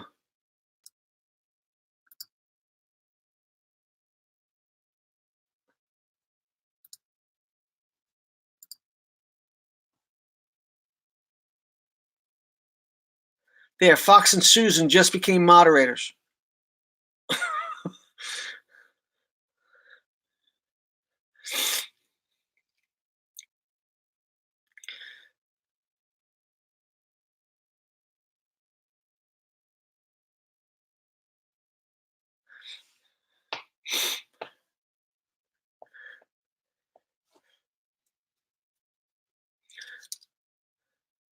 You've been wrenched. Correct. What would really be cool is if like Tree Trimmer rated me or something. Or like if Island Life rated me. I'd be like, what? But I don't want to steal from any of their stuff. I don't want to take away their thunder.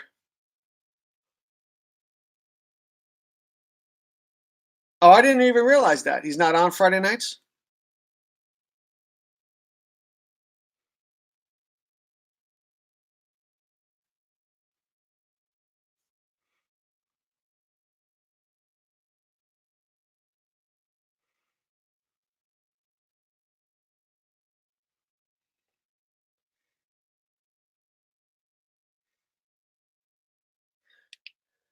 I didn't realize that. So,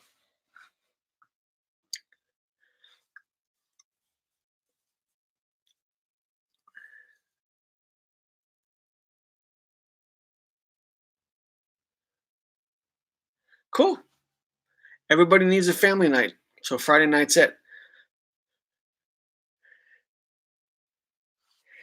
So it's really cool that everybody's in here. I appreciate it too. I appreciate it big time.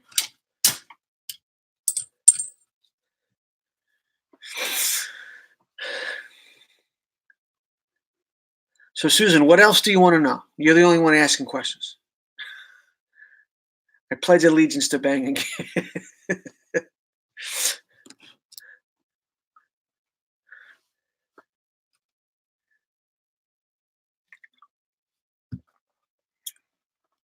The wheels?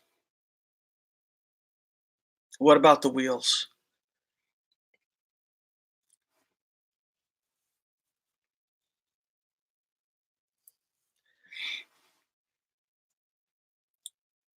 Oh, the wheels going backwards. Gotcha. So,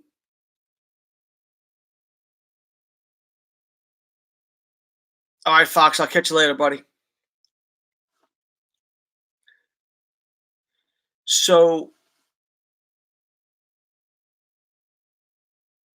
the optical illusion of a wheel going backwards when you look at it has got to do with it's moving faster than your eye can comprehend. And as the spokes go around, your eye naturally becomes fixated, whether you try it or not, on one spoke. And it tries to focus on that one spoke as fast as it possibly can. And as it focuses on that one spoke, it catches it. Your mind tries to catch it early. And it gives the effect. You're actually seeing that one spoke over and over and over again. And it gives the effect that the spoke is going backwards when it's really going forwards. It's a total optical illusion. It has to do with your rate of eyesight, the rate that your eye sees in comparison to the speed of the wheel.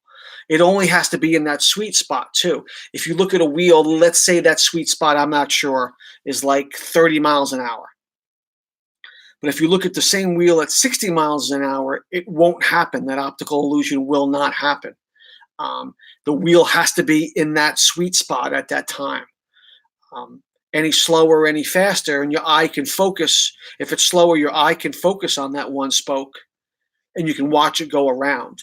If it's any faster, your eye can't comprehend anything and everything is just becomes a blur. But if it's in that sweet spot at that speed, your eye will focus on one spoke and then your eye naturally tries to catch that spoke.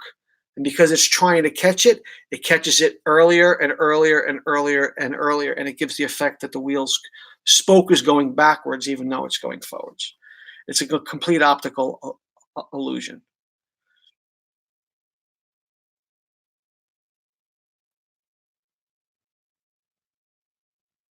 Your eye is trying to catch up. Correct.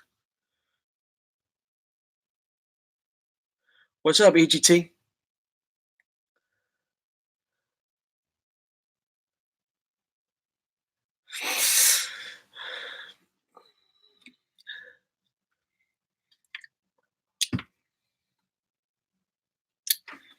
Do I like electric cars?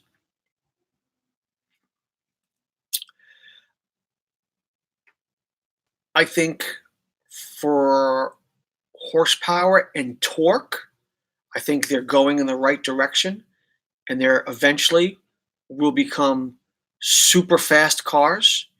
Um,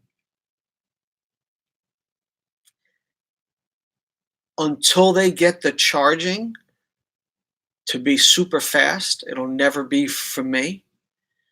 There's no way I can like take an electric car, say from Virginia to New York, have to stop somewhere in Jersey to charge and sit there for an hour or 2 hours while it charges.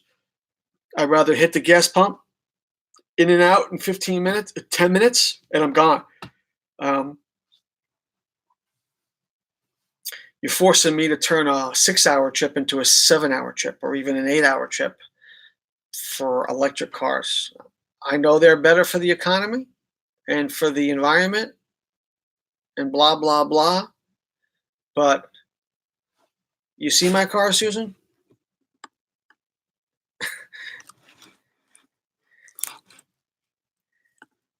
This is my car offsets your carbon footprint with your electric car.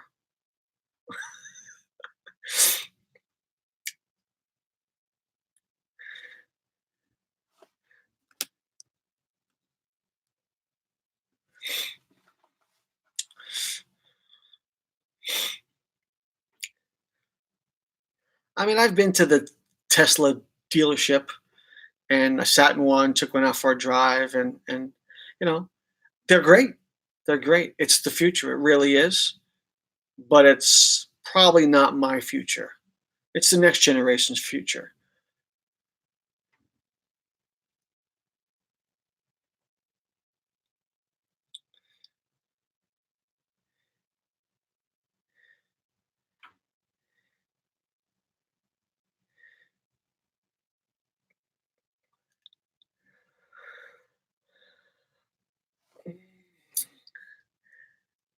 I'm not going to complain about the lazy ones.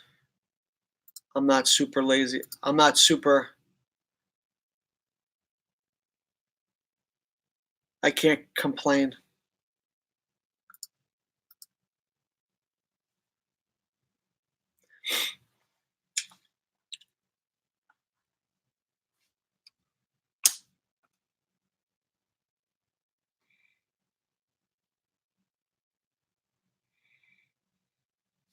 So thanks for stopping in, EJT.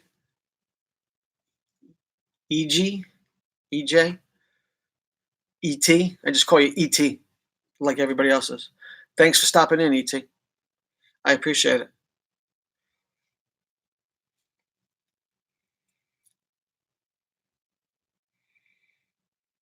Well, parallel parking stopped a long time ago. I think the town started stopping it because people were backing into each other, causing damage, and then driving off. So everybody kind of stopped that a long time ago.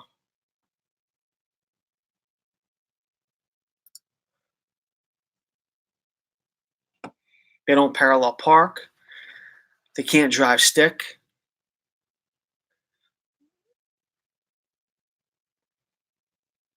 I don't even take the keys out of my car when I go out for coffee or something. And my wife's like, "You just gonna leave the keys in it?" I said, "Well, who's gonna steal it? No one knows how to drive stick anymore."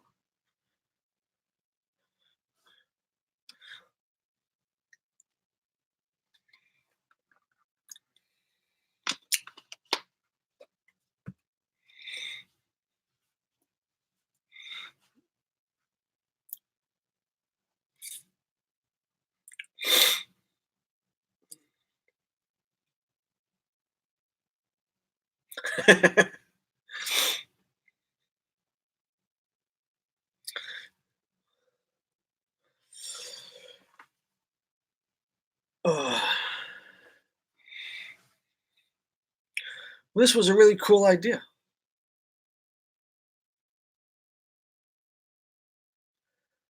I like live streaming.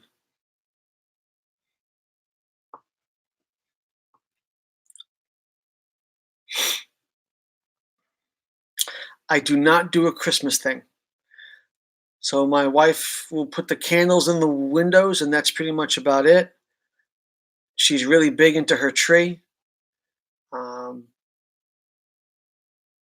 and that's really it. Christmas is I like Christmas, but I don't go all out like I do for Halloween. Halloween is my jam, and I love it.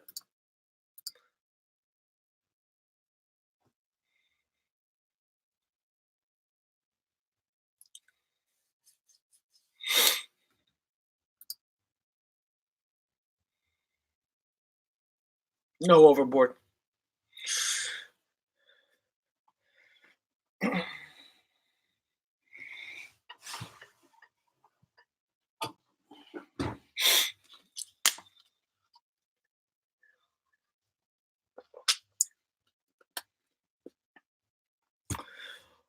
Well, thanks, Susan. I appreciate it. Like I said, it's my first one. I've never done it. I didn't know if the garage was the right spot, but since this is a car channel, I figured the garage would be the best spot. I just gotta figure out a way we can get the car in a better shot.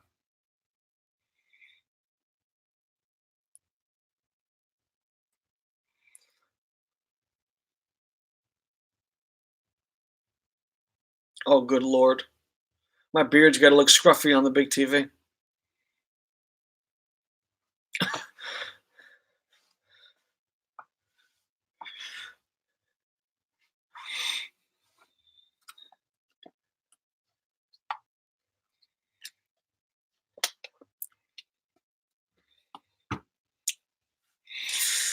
Oh, man. So tomorrow's supposed to be beautiful here. So I'm not sure what I'm gonna do. Show the car now or show the car tomorrow? What are you talking about?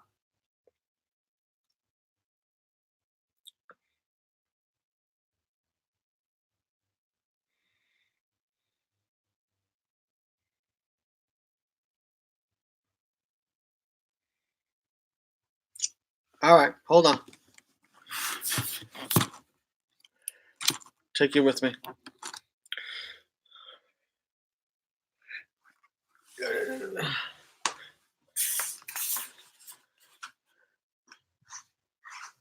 So I don't know how much you're gonna be able to see.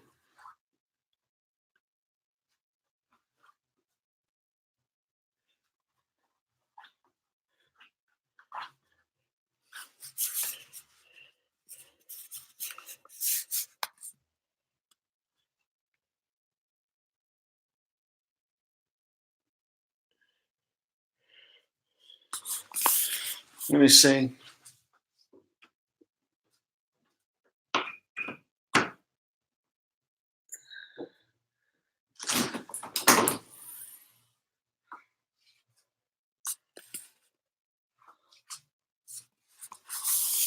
Let me see if this works.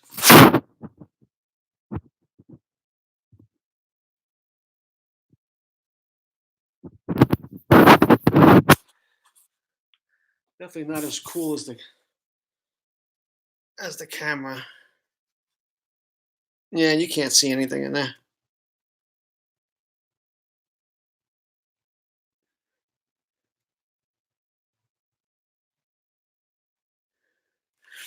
But I think there's that under the hood.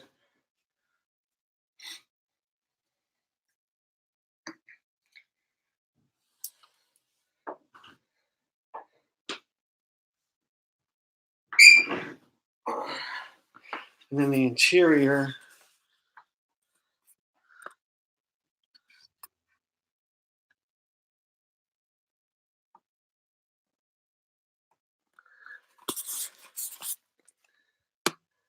Yeah, I'm not sure what you're going to be able to see.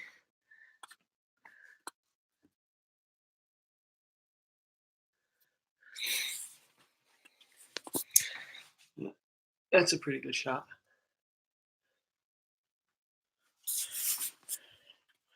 Then I had that put in the front, so when I drive it now, my logo's in the front. And you got the back.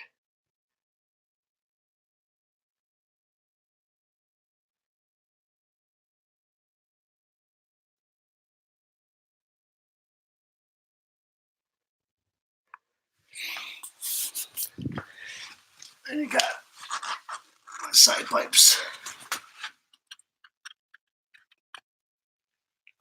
I don't know, you really can't see anything, but that's.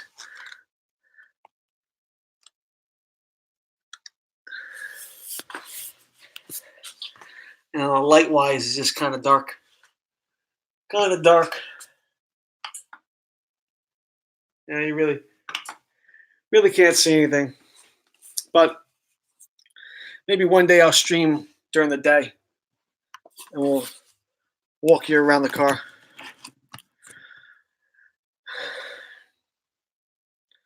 So well, let's catch up here.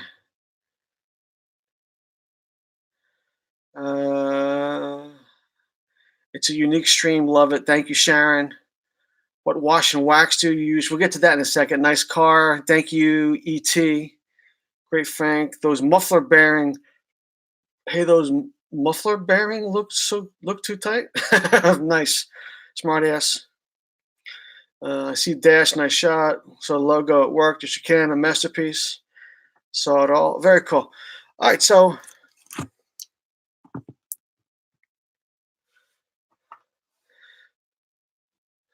the car really never gets dirty. I've only been caught in the rain a couple of times. So there's two different types of what I use on it. So if I'm just the car 90% of the time is clean, you're just wiping it down. And I'll use, not that I'm promoting anything, but I use the Lucas Slick Mist, which is really cool. It doesn't streak. You could use it in direct sunlight. It's snowing there. Good Lord, Fox, you got to get out of Canada, man. It's literally like Glass Plus for your car, and it's pretty well known in the car enthusiast field. So that's what I use just to wipe it down. If it's dirty, obviously I can't take a hose to a car like you can a normal car with no roof on it. So I can for the sides as long as you angle the water down, but you got to be real careful. Yes, microfiber rags. I buy microfiber rags by the trash bag full. You got to be really careful with the microfiber. I know they're expensive, but, and you may or may not know this, so when you use a microfiber rag, if it touches the ground in any way, shape, or form, you got to throw it away. It picks up so much debris from immediately being dropped on the floor, that it holds it, and then you're just rubbing it on your car, scratching it. And you can wash them, but you never dry them. If you dry them, and scratches like crazy. Absolutely. The minute they hit the floor, throw them away. And that's why if they get too dirty, throw them away. Okay, because you'll never get them perfectly clean. You can wash them. You have to let them air dry. I know some people swear you can dry them in the dryer on a delicate cycle, but you never put a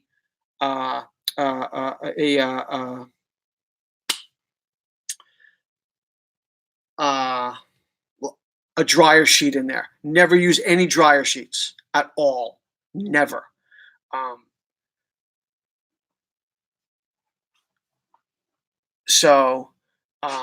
But yeah, I go through them like crazy, and there's cheap ones that are total crap, and there's really expensive ones. And I'll be honest with you, I hate to say buy the expensive ones,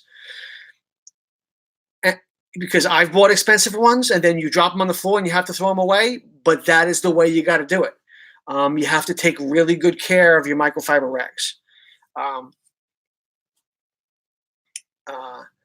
And the same thing with the microfiber applicators. So I go through a ton of these as well, the microfiber applicators. And again, it's really like I don't want to say single use, but if you put some wax on here and then you go to the car and you wipe everything off, if you let the wax dry on here, you'll never get it all off. And because you're never getting it all off, if you try to use this again on the car, you're just going to scratch it all up. So you literally, once you use the microfiber, you got to wash it immediately, get everything off of it, and then just put it on the shelf and let it air dry. And again, if it gets too dirty, you have to throw it away. Okay, they're not a reusable product by any way, shape, or form, beyond 3 or 4 uses. I use them for scrap after a while. This one's pretty clean, but if they get too dirty, like this one, this is trash. I don't know if you can see it. Okay.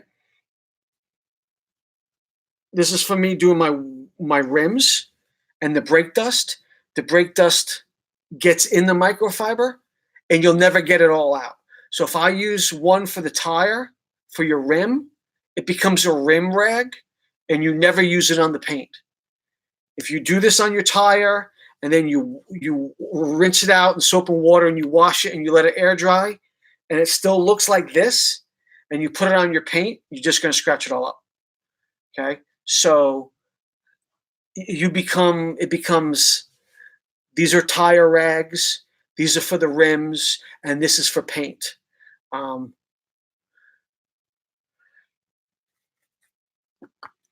then for paint and polish,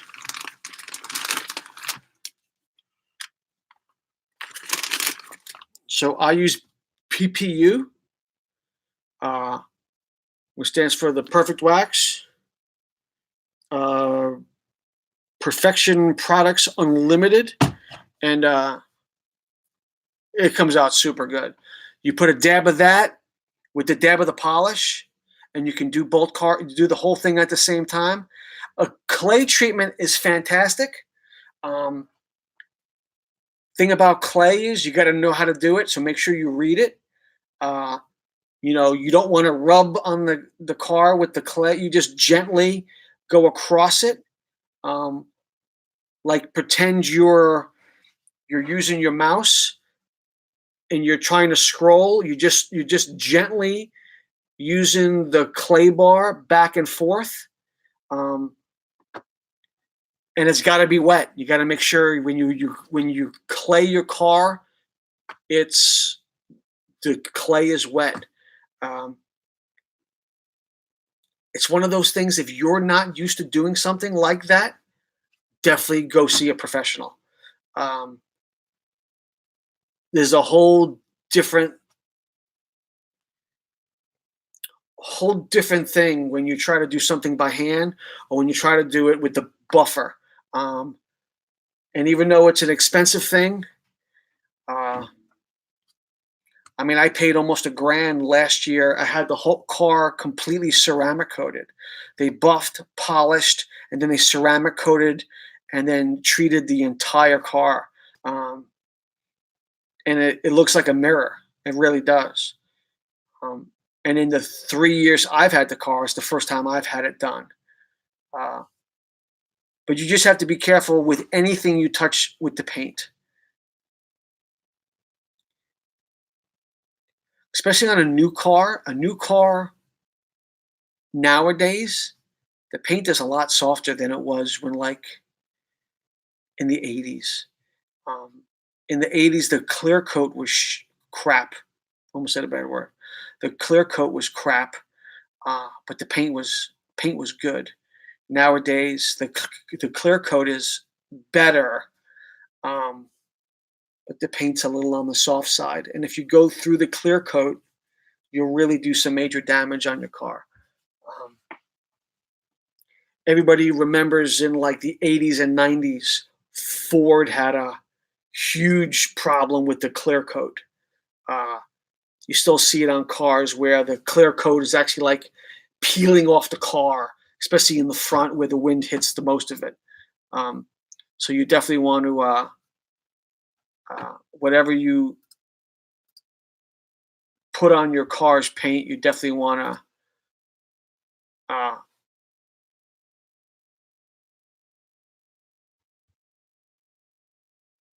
yes, yeah, the paint's just way too thin.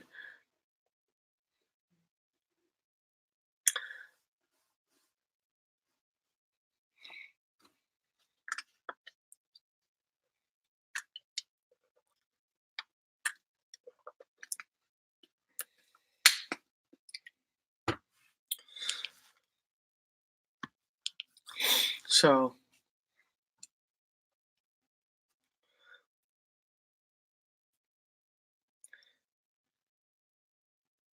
I like McGuire stuff. I use a lot of it. Um, the the Tech Wax, uh, which I know I have.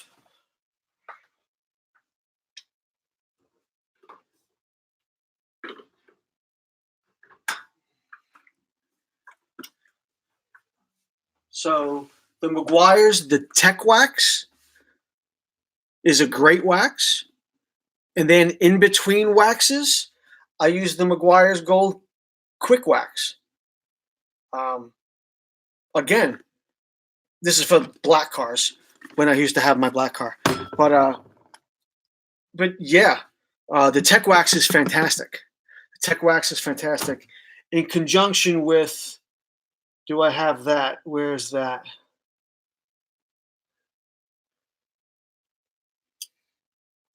So McGuire's in a very similar package makes a polishing compound.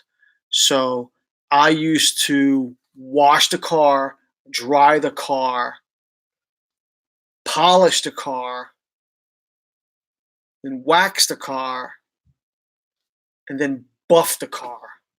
And it would just be like a mirror.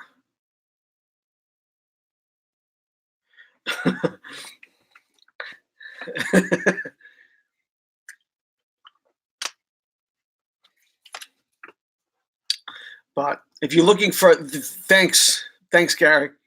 Uh, but if you're looking for one product to do everything, you're not gonna find that. There's all the products are set up to be used within a system, a family of products, and wax on, wax off. Uh, so you have to go. It takes. I mean, I'm a guy, so when I wax a car, it takes a day. It takes all day. I wake up early, and like I said, you wash the car, you dry the car. Then you wipe it down, get all the impurities off from any excess soap. Then you buff. If you're going to clay, you clay. Then you buff and you wax and then you polish. And it takes forever. It's not for everybody. That's why people pay other people to do it. And that's why when you pay, it's expensive. I have a 2006 Sebring. Need a new top.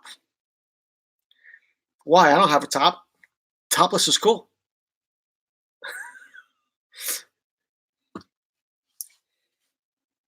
I don't have a top. What do you need a top for, Susan? For a top, you go back to Chrysler.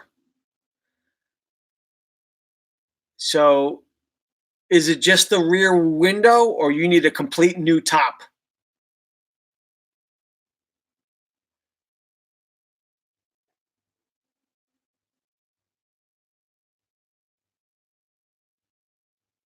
Yeah, go back to the dealership. Yeah, because you might be able to purchase the actual vinyl top all done online, but to have it installed, you don't want to do that. You're better off going to some place that is going to do it and has some kind of a warranty or a guarantee. And that way, if it leaks, you can go back to them and go, hey, you did it, you fix it. It's not a job you want to take care of yourself. But yeah, the dealership is probably the best place for you to go.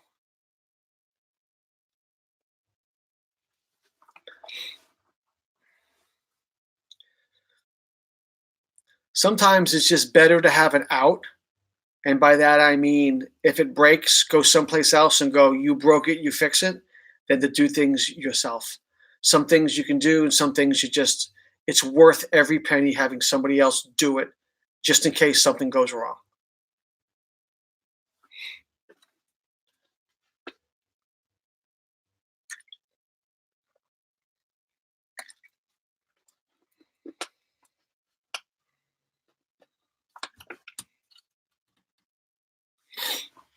What color is the car? What color is the top?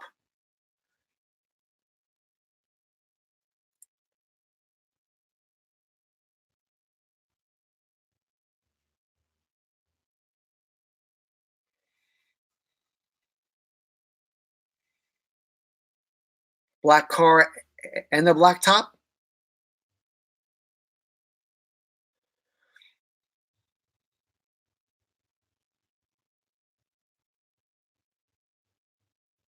Red car, black top. Nice. You might even have an opportunity to maybe change the color combo if you wanted a white top on a red car.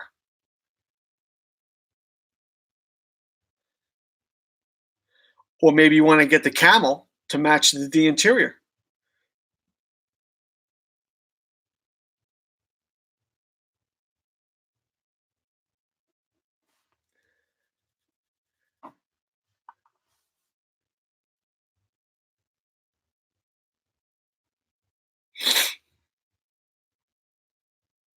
Yeah, I mean, you're going to have the opportunity to do something new, and you may be able to have the opportunity to change the color and be creative and really make the car your own.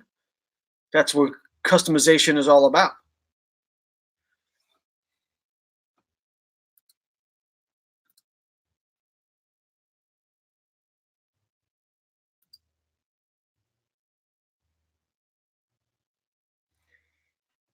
80,000 miles in a, let me go back, in the 2006. That's really good.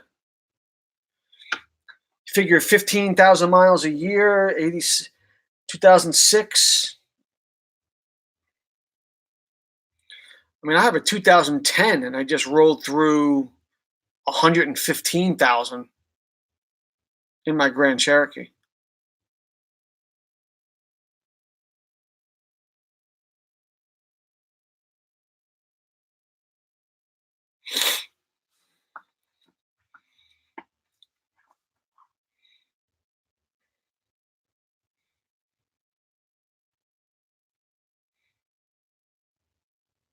Somebody must be having a party because I can hear music in the background behind me outside.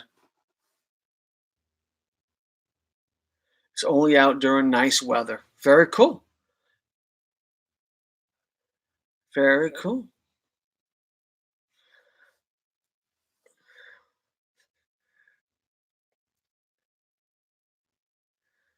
I would say something about the wind blowing in your hair, but I don't have that problem. So I have the hat on all the time.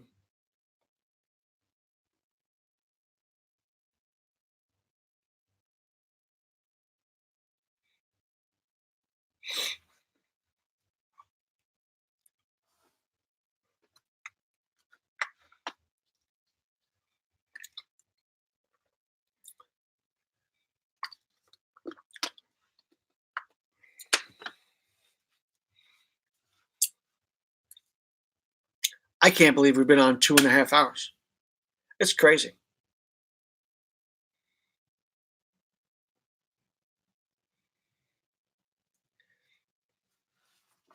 I'm glad everybody stopped in. This is really cool.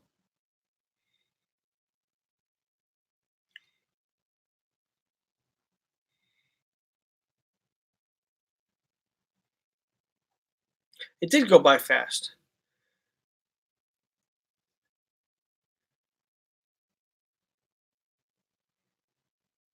And my assumption, Fox, is that you're going to film the entire thing,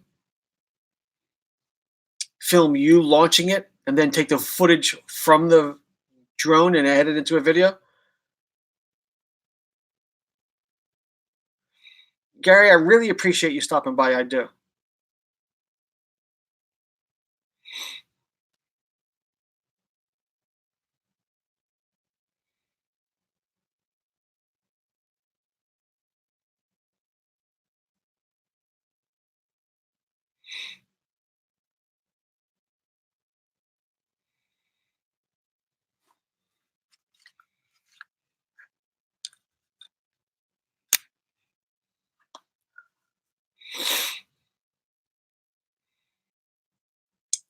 ET, I appreciate you stopping by. Thank you very much.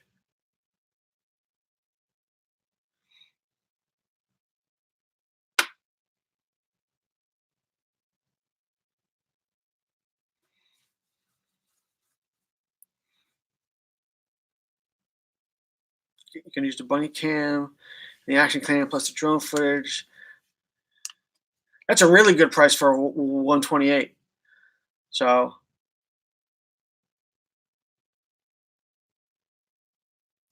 I'm looking forward to that video, Fox.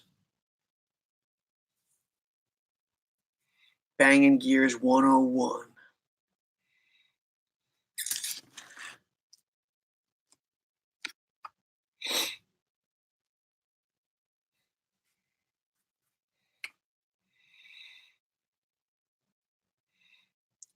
You're going to have all that footage. You're going to do a lot of editing, put in some music. Susan, I'm glad that you learned a lot. I'm always here to help. And even if you have a question and I'm not online, shoot me a message. My email is in my profile, especially when it comes to car stuff. Anytime, Susan, anytime.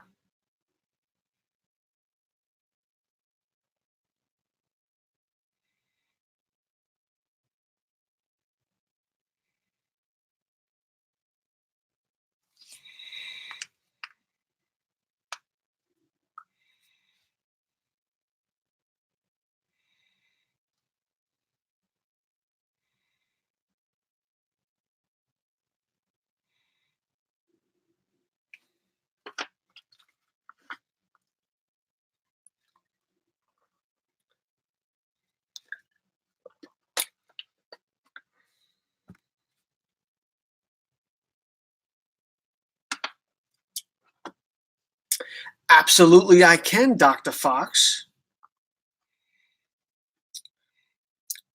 The best racing air for your tires is not air at all. You should fill your tires with nitrogen. I knew you meant that as a smart ass comment, but I have a real answer. So modern cars, if you see them around today, the air stem valve caps are sometimes green. If they're green, the tire is filled with nitrogen instead of oxygen. And you're not supposed to technically mix. So you don't bring a car that has nitrogen in the tires and fill it at your local gas station with air. You bring it inside the gas station and get them filled with nitrogen. Or you're supposed to drain the tire and fill it completely. You're not supposed to mix.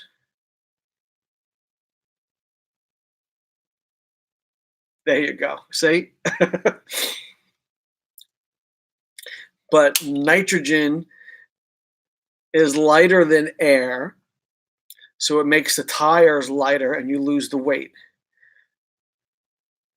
Where do I get no? So when you go to a gas station, like a service station, not to just get gas with the air pump out on the curb, where the guys are mechanics, you go there and they should be able to fill your car with nitrogen. They have a special tank. So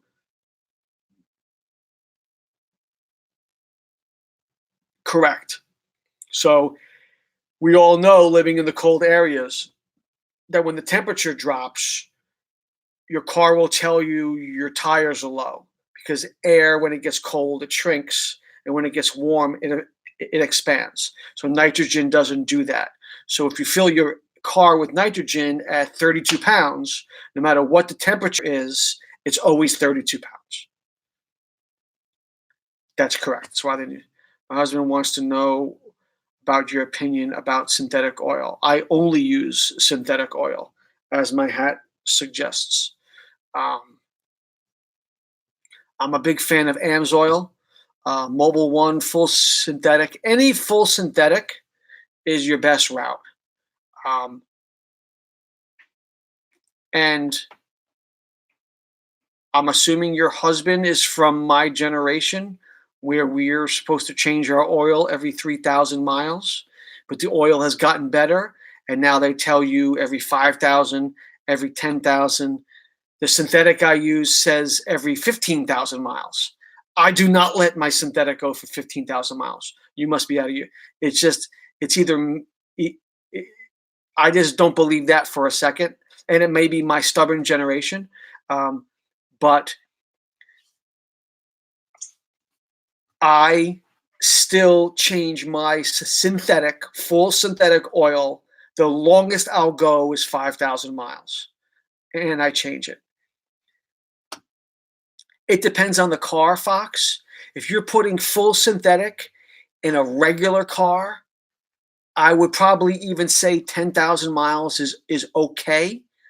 But if you have a car that has a high compression engine, or is a race car, or the Mustangs, the Chargers, the Challengers, any kind of supercar in that kind of a field, a high compression engine, even though you're going to run full synthetic, I would never go 15,000 miles.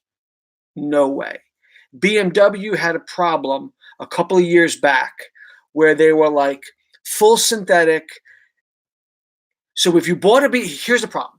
So this is what happened to BMW a couple of years ago. BMW, if you bought a brand new car from BMW, the car comes with full synthetic oil already in the car.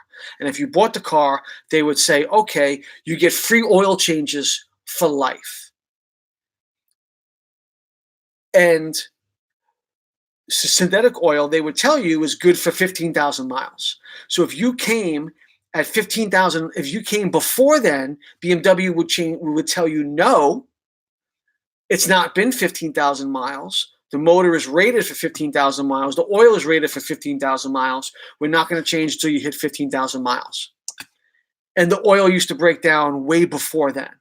And BMW got caught replacing motors a few times because the motors would seize up or get too hot or burn the pistons or crack or bend the valve, or there would just be so much motor damage from letting the oil stay in there that long. So I personally, me, I would never let synthetic oil go for 15,000 miles. And that's a great thing as well. Just because the oil is rated for 15,000 miles doesn't mean the filter is rated for 15,000 miles. And if you got to change the filter, the oil is going to leak out anyway. So uh, the oils. So I personally, like I said, in the Cobra, I use full synthetic oil, and I change it every 5,000 miles. Now that car doesn't get 5,000 miles in a season. It doesn't. Um, so I'll change my oil every 2 years in that car. But it doesn't sit either. Even in the winter, if the roads are bad and I can't drive it, I still start it out. I pull it out in the driveway. I let it run, or I take it around the block. I get the oil through it. I get the gas through it. I don't let anything sit in that car. But the oil does not go over 5,000 miles.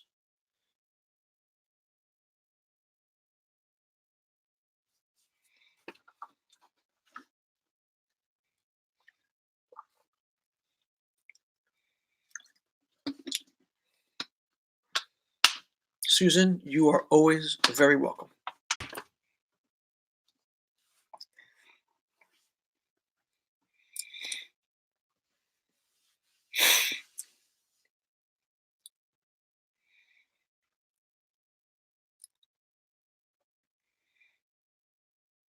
As soon as we hit the 3 hour mark, I might call it a night. But I have a question, Fox. What should I do? Should I leave the stream on and just show the car all night long? Or should I just sign off and call it a night?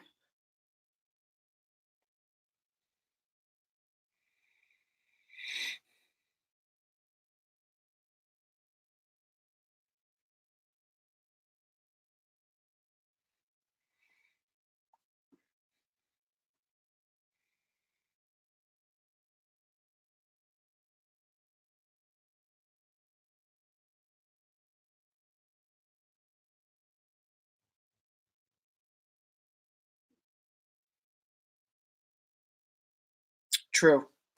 No one watches it, it won't count. So,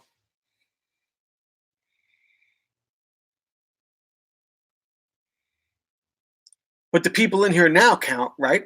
Is that correct?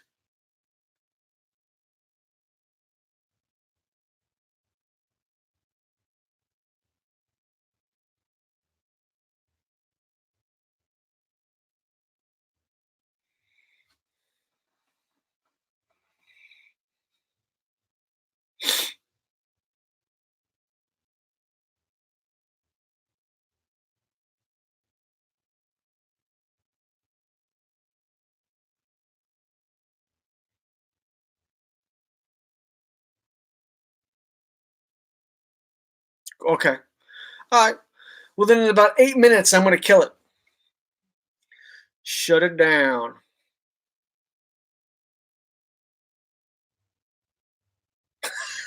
And Susan says, let her run. See who visits.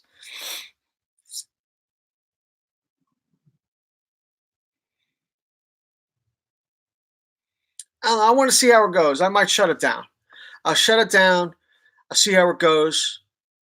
And like I said, I'm off the next few nights, so maybe I'll come back. Maybe I'll come back tomorrow for a couple hours. Maybe we'll do a stream during the day because it's supposed to be beautiful outside. Maybe I'll let you guys watch me wash the car. Like, that's going to be fun.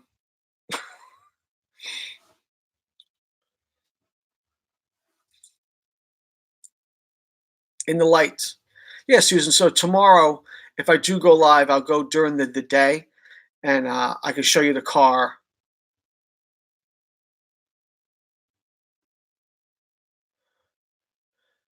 Yeah, I'll show you the car in the daylight. I don't know, Fox. It says I got 5 people in here right now. I don't know.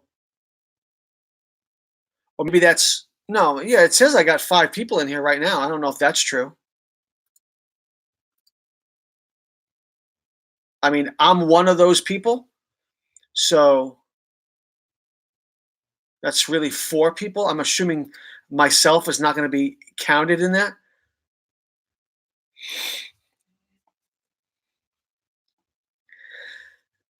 Susan, unfortunately, I do not know what time. Um,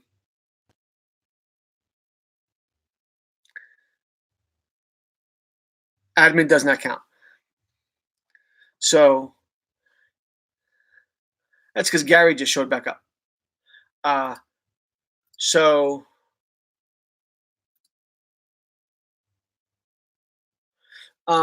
I do not know what time, Susan. So I'll just have to, yeah, we just have to keep checking in. Or if you subscribe to Bangin' Gears on Facebook, if you have Facebook, um, it will I'll post it on there when I go live. Uh, or you get notified on YouTube as well. But I don't want to tell you. Thank you. I I don't want to tell you a time and then something pops up and then I can't make it and then I never. I know Sharon never left.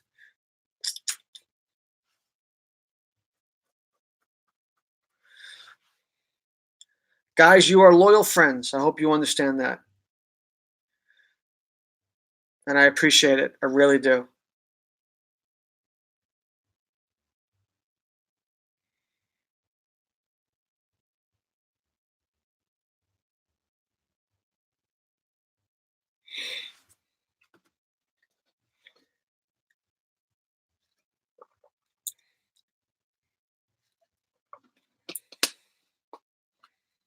I'm glad too, Susan.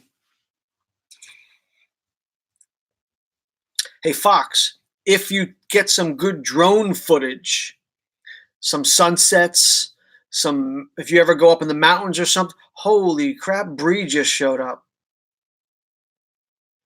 All right, I guess we're not. I guess no one's leaving now. Bree's here. How you doing, Bree?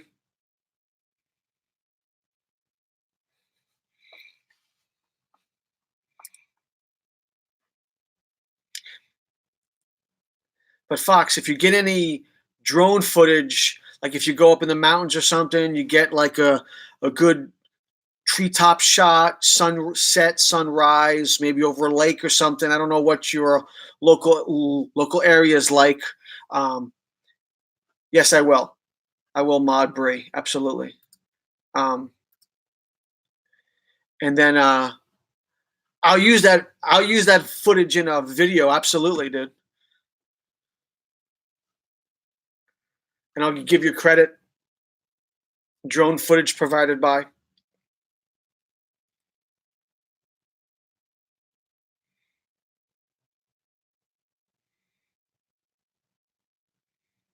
Bree got a wrench.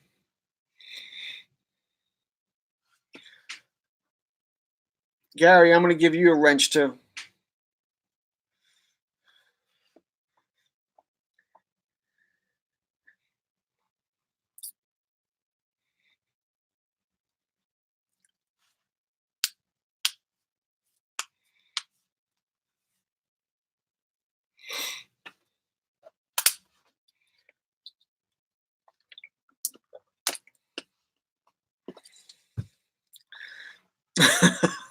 Oh wow, ET is here. Wait for it.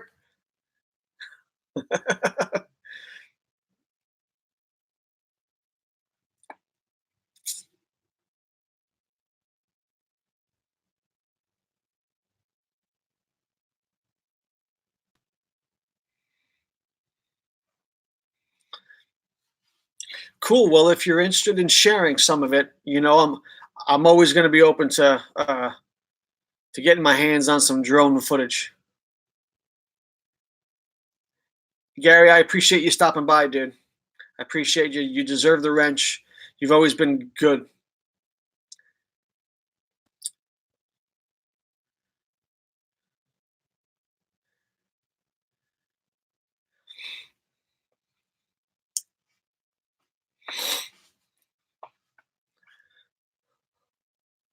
Gary got wrenched too. Yes.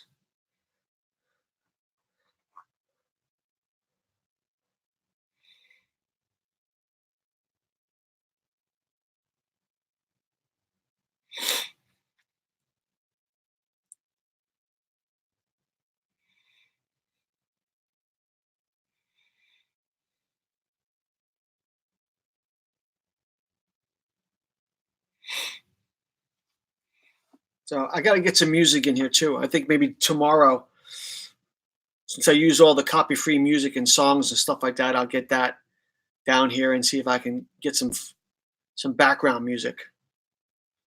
Or I can start the car and then you can never hear me.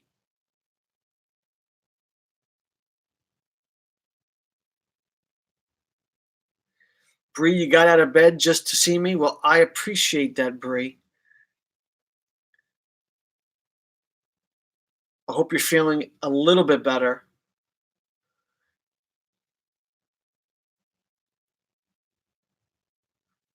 You can sing? We might have to vote on that. What do we want? Doc to sing, thumbs up or thumbs down? Me, I do not play an instrument.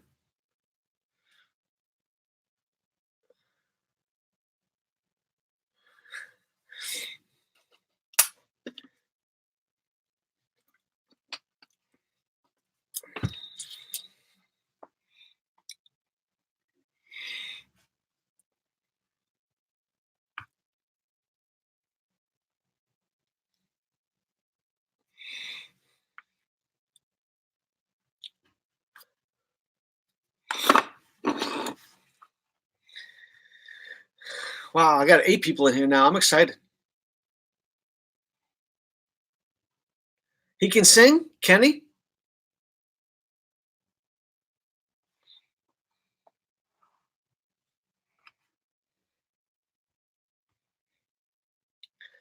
Hello, Flomena Camera. Welcome. Philomena?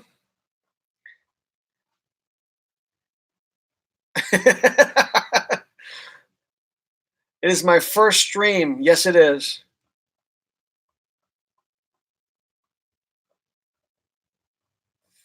Philomena? I'm sorry. Thank you for stopping in. I appreciate it.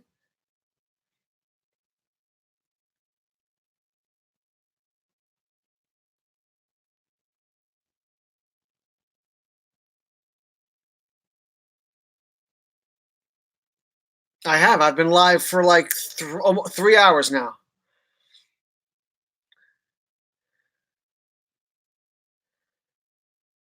Gary says, carry the cam over the open hood. I did that already, but I'll do it again. Just for Gary. All right.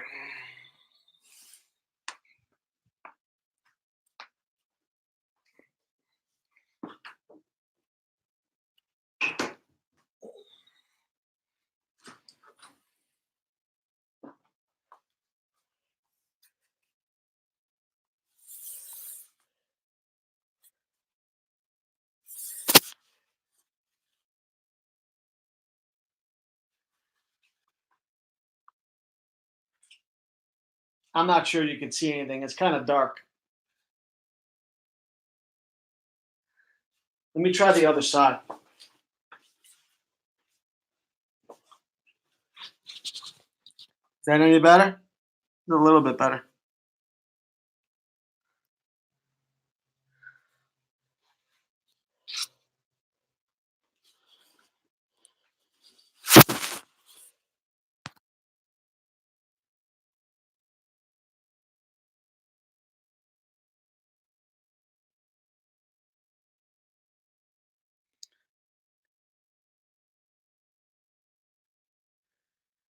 Right there, just as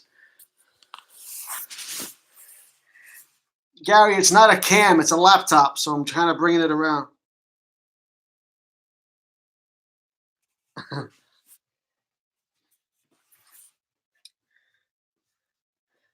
Okay, done. I'm not sure what you did.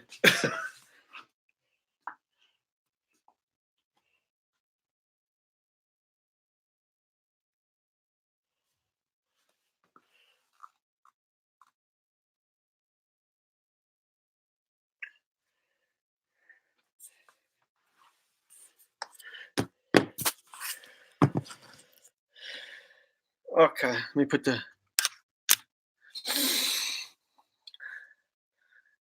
Hello, Bray. You're doing good for my first. Thank you, Bray. I appreciate it. I don't know what Gary did with that shot, but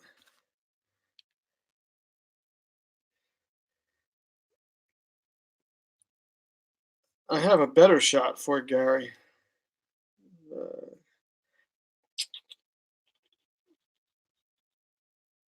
Cobra. So,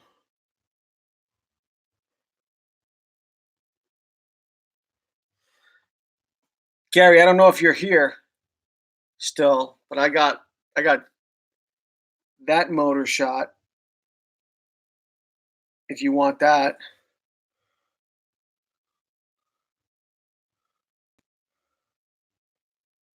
Or I got that motor shot if you want that.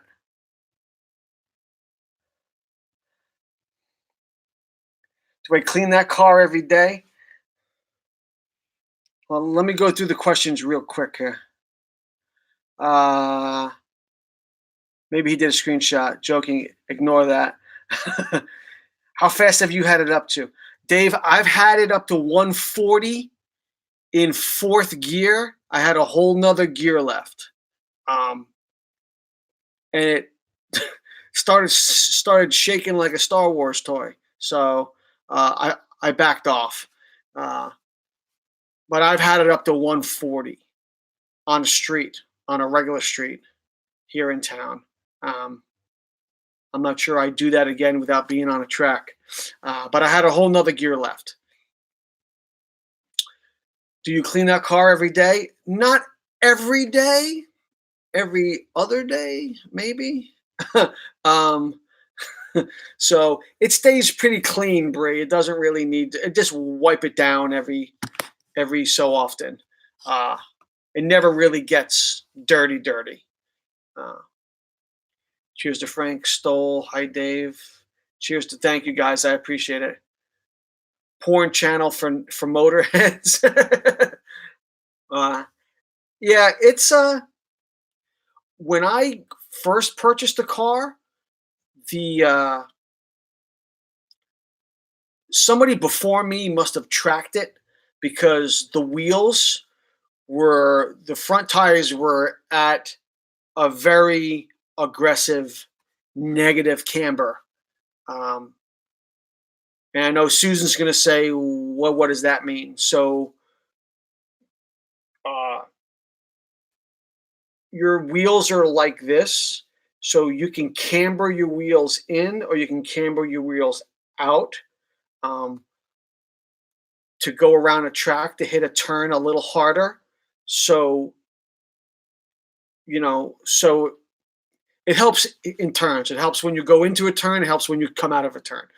So if you're going to track the car, you can negative the camber. The problem is if you're not on a track, um, it'll wear the inside of the wheel here, or if you're negative, it'll wear on the outside of the wheel, and then you go through tires like crazy. So I put the camber back to street, and it rides a lot smoother. I'm not taking turns at 140 miles an hour tracking the car, so I don't think it needs to be that crazy. Um,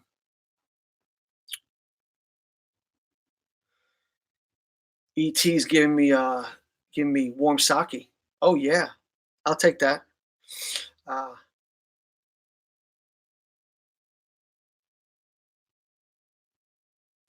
Nice looking in the back of you, Frank. I don't know what that means. Oh, with the hood up.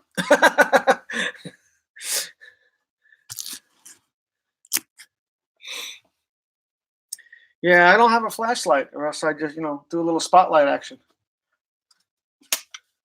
You know what?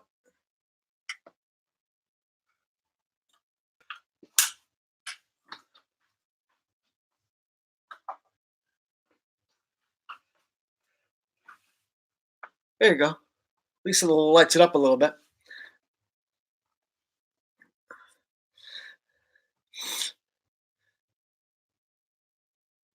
So, but now we got 8 people in here. This is awesome.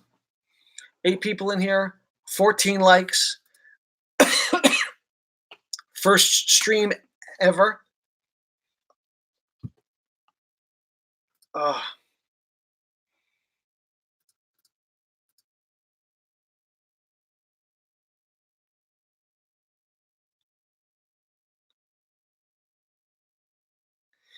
Lana, oh my God, at 16, I got to drive a Shelby around the block.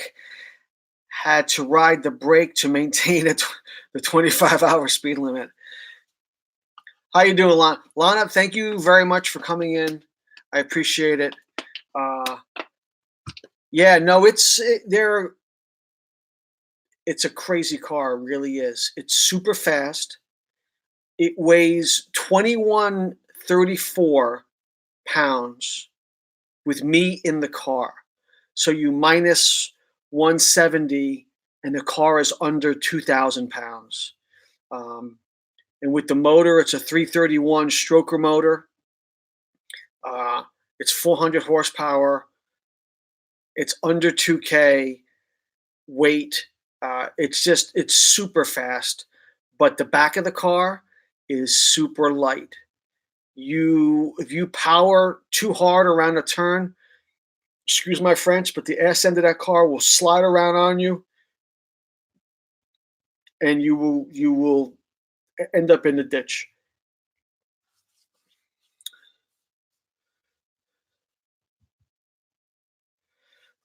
My work buddies should come in and tell us dirt on you. I don't know about my work buddies having dirt on me, but my biker friends probably have a lot of dirt on me. Uh, my work friends are pretty lame, pretty calm compared to my biker friends.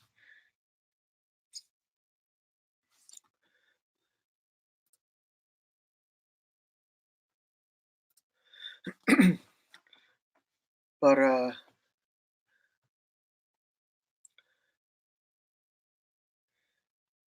but it's a crazy car, it really is. Definitely an eye catcher. Uh,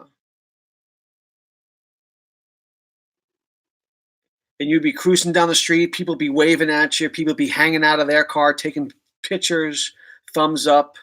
Uh, it is what it is. It's crazy. It's a lot of fun. But like I said earlier, I'm a little bit of a attention whore. So it it really makes my day when people are screaming out the window. Wah!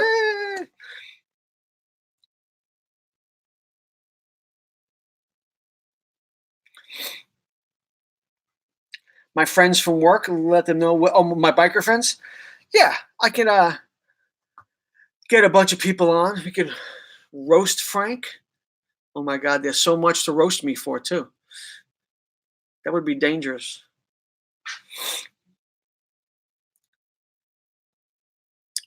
Bree, what do you think? Beard or no beard? It's No Shave November, so I have it on for the month of November. So October is Breast Cancer Awareness Month. Um, October is all about the boobs, and November, No Shave November, is all about men and prostate cancer. Men and prostate cancer. So I grow my beard every November for prostate cancer awareness.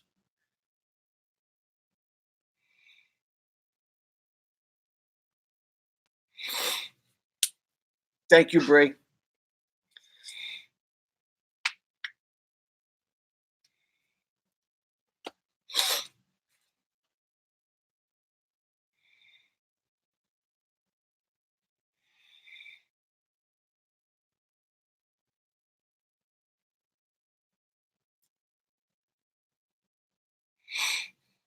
Friday night roast. Bring your own beer. Mmm.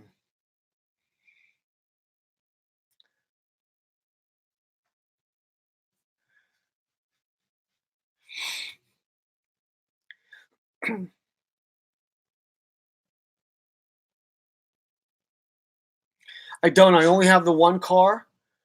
I used to be a big motorcycle guy and built and had several.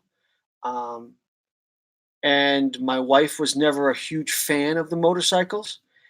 And I made a deal with the wife that I would get rid of the bikes to get a car. And I've lived happily ever after.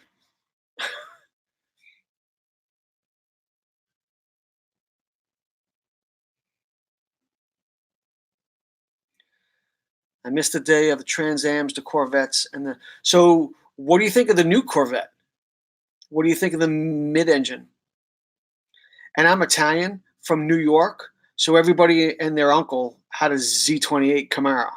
Uh, it's a stereotype that's very true. I miss the Vega. Susan, as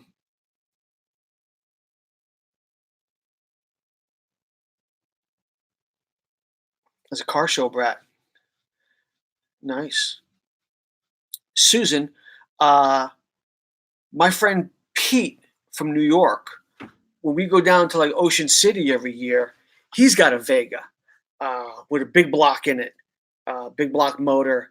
Uh, Go to last year's uh, either Cruise in Ocean City or the Endless Summer and look for the Vega. And it'll be in a video number one. Um, but his Vega is phenomenal. Uh, Philomena had not seen them. The new Corvette with the mid-engine, uh, it's a beast. It's an amazing, amazing car. Um, it's going to be a game changer for Corvette, I think. Uh, we'll see how it goes. I think production-wise and uh, price point, it's right on. They start at 60K. Uh, you get the big boy, it probably starts about 80K, and you're upwards of 90 or 95. But you know, 95 for a car that looks like a Ferrari is just going to be amazing. My dad grew up building custom cars. I grew up at a car show brat. Lena, I grew up around cars myself. All my cousins had cars. They all used to drag race. Like I said, I'm from New York, so we used to drag race. My cousins used to drag race on the Cross Bronx Expressway. Uh, they were running for pink slips long before running for pink slips became a thing. Uh, but as for car shows, we go every year, like Ocean City. I film that. I do 5 videos in 5 days, and the the shows down there are just phenomenal. The cars down there are just phenomenal, unbelievable. Everybody from the tri-state area. I'm not sure where you're located, but here on the East Coast, I'm in Virginia. So everybody from New York, Pennsylvania, Delaware, Maryland, Virginia, they all go down to like Ocean City, Maryland for Hot Rod Week in May and in October. And it's just all anything you could think of is there. Anything from stock to completely custom and crazy. Uh, I had a dream to drive. Can do a heart sick. I like only watching. Okay. Cars are not for everybody. Vega. Do I have a picture? Susan, I might have a picture of the Vega. Give me a second. Cars. I do. I do. So, Susan, here's Pete's Vega.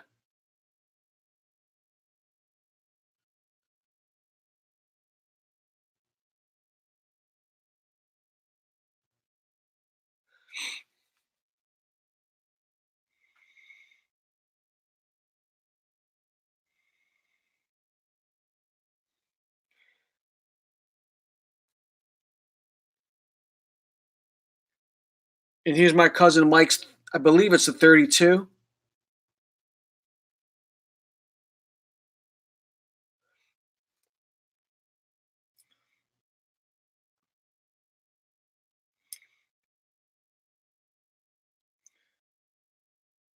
Do we have any more Vega shots?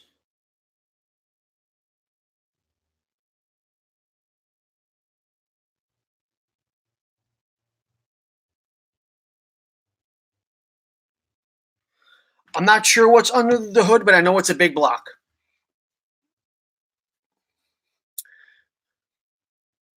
And I'm pretty sure he has a nitrous bottle in there too. Do you ever go to Detroit Woodward Avenue Car? I've never been to Detroit. I heard great things about that show, but I've never been there. I'm east of Kansas City, so we did mostly the Midwest circuit. Dad showed a '49 Ford Coupe that he did custom work on. Wow, 200 Best of Show trophies. That's phenomenal, dude.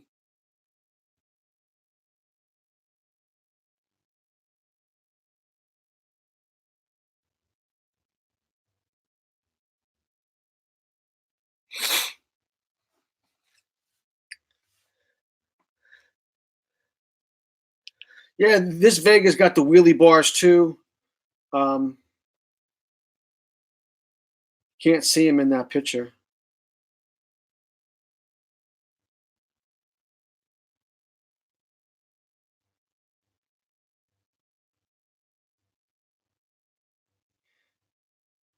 And then,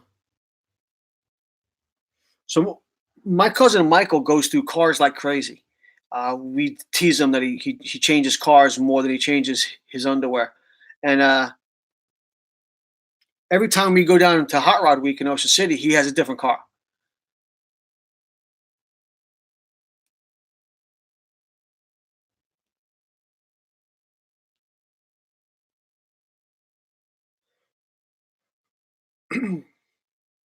So my cousin Michael one year brought this down to Hot Rod Week.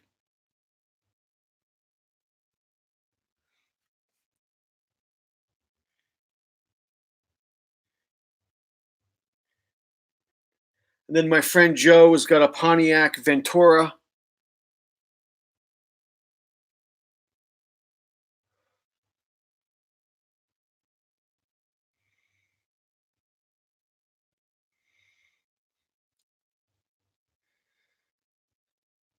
Mike brought down a Camaro one year with a blower on it.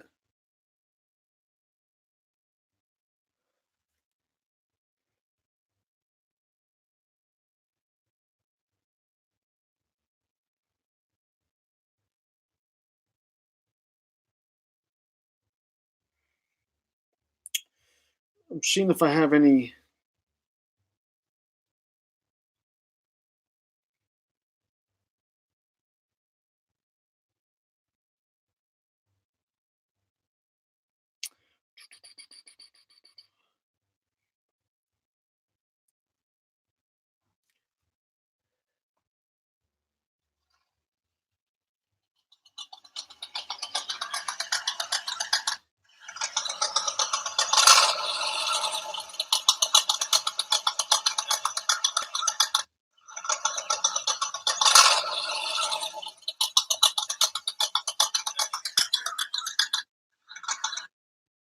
Obviously, that's my car.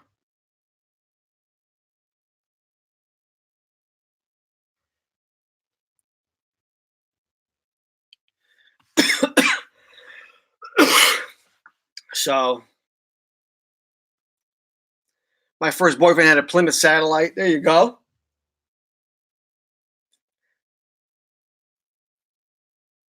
Oh my God, there's Mike. Mike, we were just talking about you and all the cars you bring down to Hot Rod Week.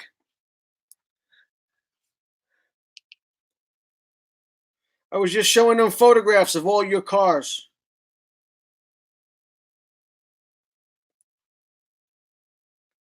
Everybody loves this one.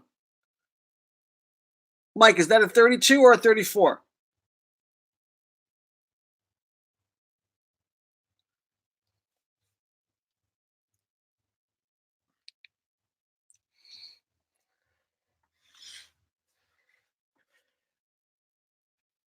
Now we got family in here now. It's a 37. No, okay. So I was off.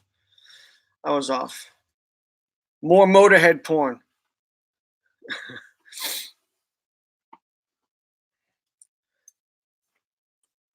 It is a gangster car. But every time he brought it, he's like, don't step on the floorboards. But that car was awesome. That car was awesome. Well, one year we were down there at Hot Rod Week and he asked me if I wanted to take it out. And I said no. And I said no really fast. And I regret doing that. I probably should have taken that car out for a drive. I would have loved to have gotten behind the wheel of that car, but I've never had the opportunity now. It's long gone, and I believe he said it's been painted. Has it been painted, Mike? The new owner painted it?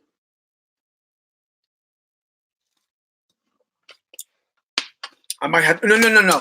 I'm sorry.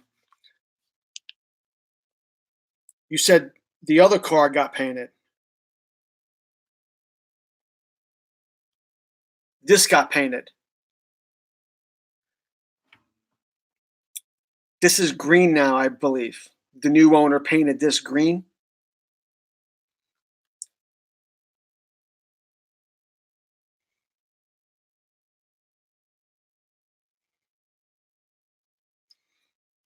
We were just talking about the Camaro.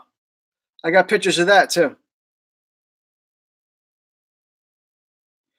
Mike, what motor's in Pete's Vega?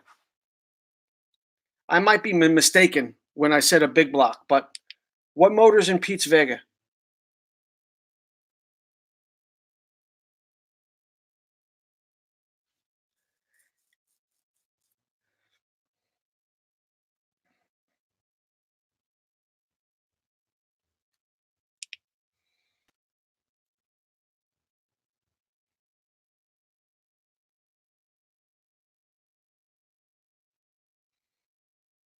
Okay, so it's a 383 small block. So Gary, you were right.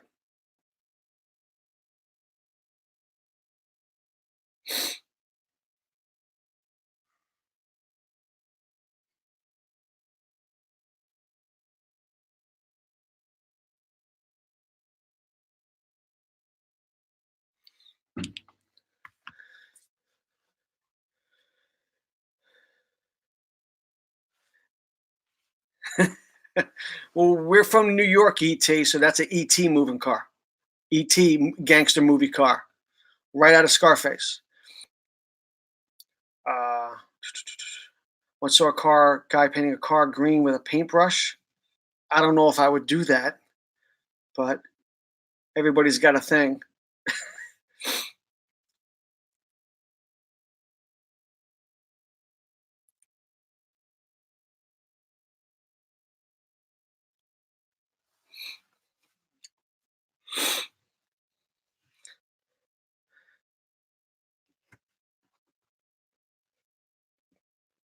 So, Mike, what do you have in the trailer now? I'm drawing a total blank. You got the counting down to me. Yeah, trust me, I am too. I am too.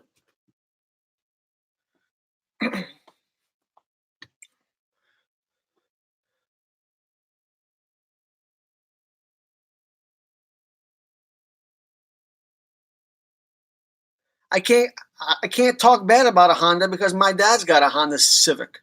My dad loves his Honda.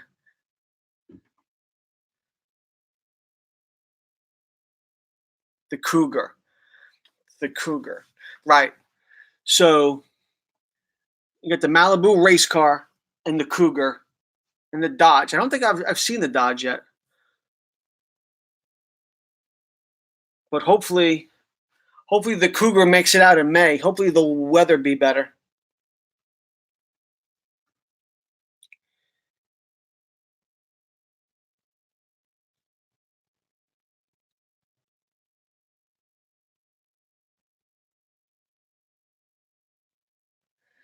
Ford Granada.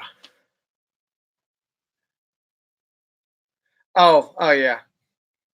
I'm sorry. And you're gonna keep that one for a while, aren't you?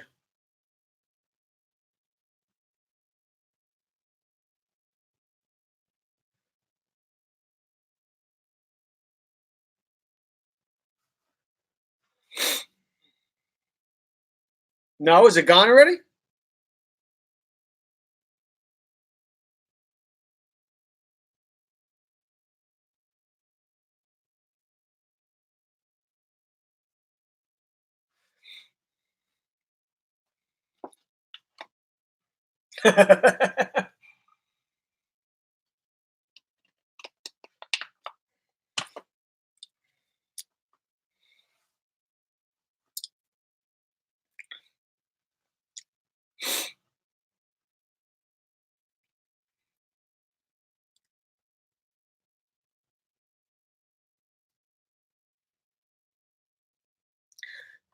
So, ET,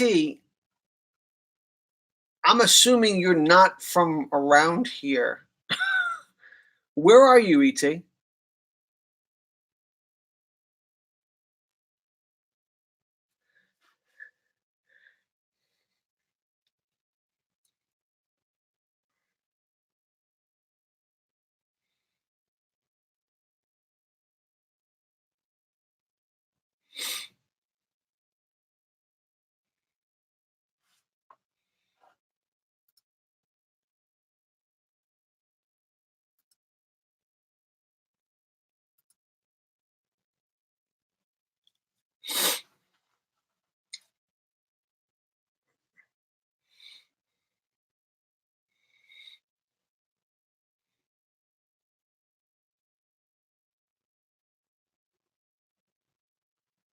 You know what? That's very, very cool. Isn't it cool how technology works? It's my very first live stream. I had 10 people in here, 15 likes, and I have a watcher from Tokyo, Japan. Isn't that crazy? It is wonderful. It's amazing. I'm excited. Like I said, I think I'm going to be doing this maybe once a week this weekend. I know Susan wants to see the car outside. I'm going to probably at some point tomorrow live stream again. Uh, Maybe we'll start the car. That should bring Susan over the top. I can't live stream from the car. I'll lose the Wi-Fi immediately.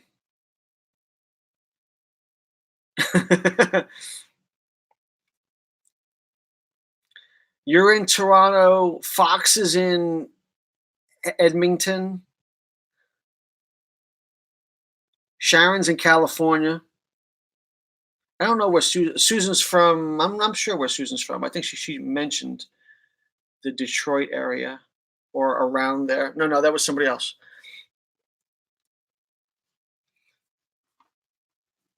Illinois.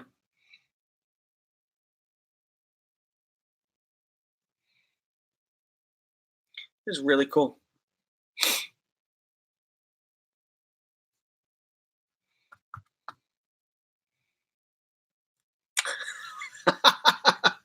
Yep, Dr. Fox is the center of the universe, as we all know. So, yeah, I know where you're from, Mike.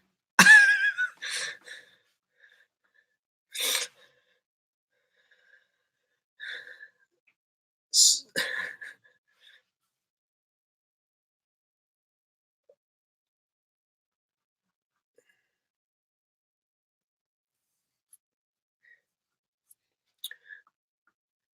So, the big question is Susan, Chicago pizza or New York pizza? And we'll start a fight in here real quick.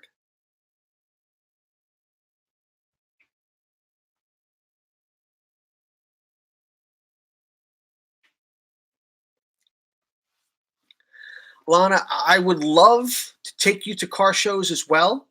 I film there and I make videos there, but I can't live stream there because YouTube changed the parameters and I don't have 1,000 subscribers yet. So I can't live stream from my cell phone anymore.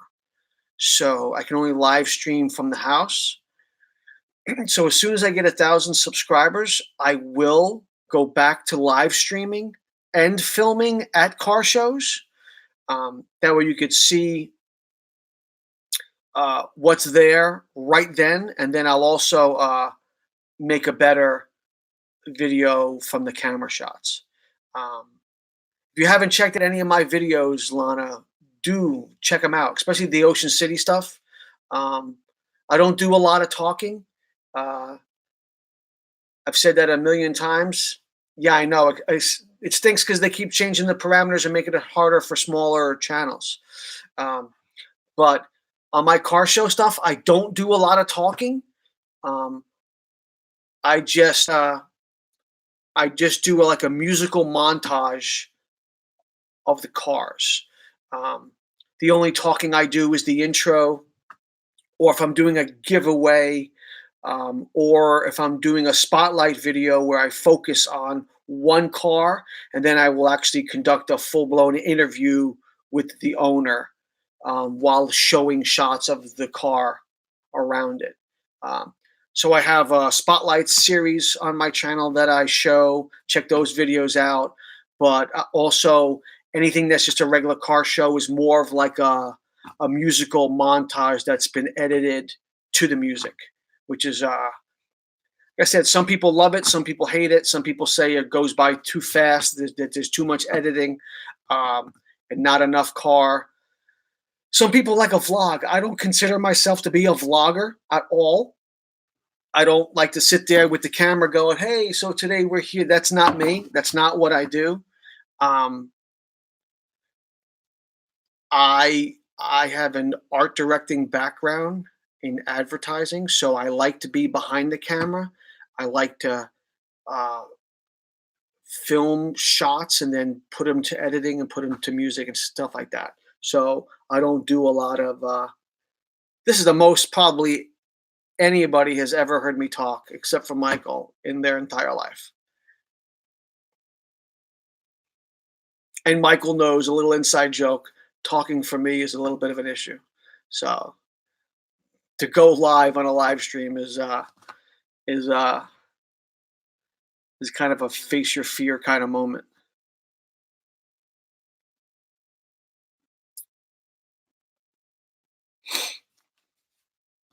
So Susan likes the Chicago pizza, and my cousin Michael obviously likes the New York pizza, of course. I like my New York pizza.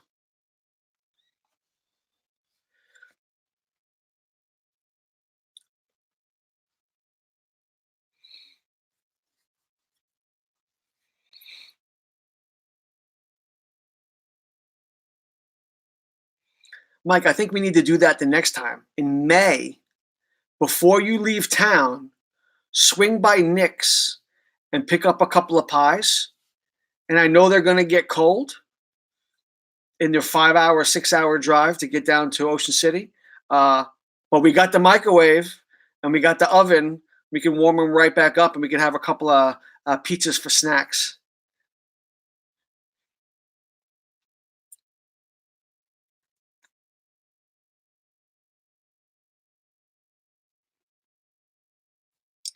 Yolana, unfortunately, I don't do any fast food pizza. Um, yeah, it's a New York thing, I think. No Domino's, no Papa John's, no Pizza Hut. I stay away from the fast food pizza. Um, Mom and pop shops all the way. Kind of a pizza snob. Oh, they won't make it to Delaware. They'll definitely get cold, but you could easily nuke them back up, Mike. I don't think they're going to go bad in 5 hours.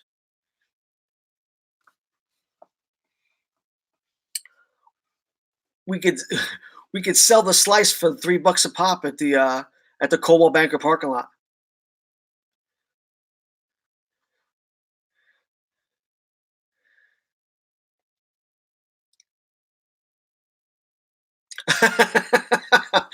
Oh, they'll get eaten on the way down. Well, you put them in the back seat where you can't reach them.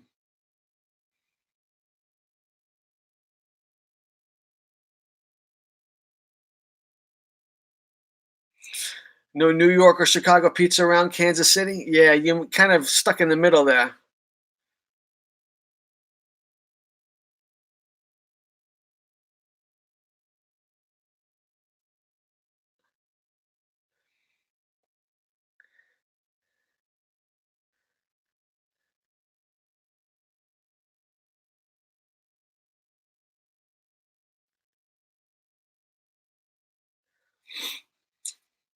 Connie's, Nancy, or Grenadano's.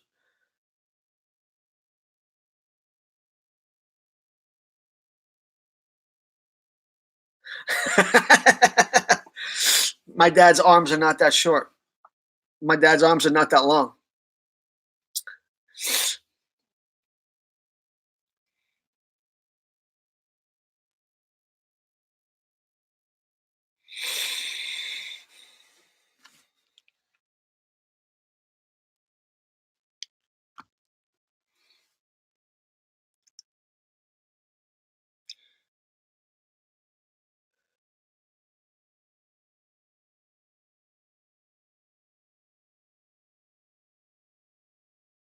I can't believe we're almost on for 4 hours.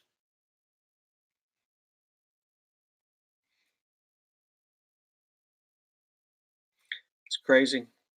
Chicago pizza are here from Italian family. Yeah, but it's still a deep dish. It's really more of a question of, do you like a deep dish pizza or do you like a thin crust pizza? You can't fold a deep dish in half like we eat it in New York.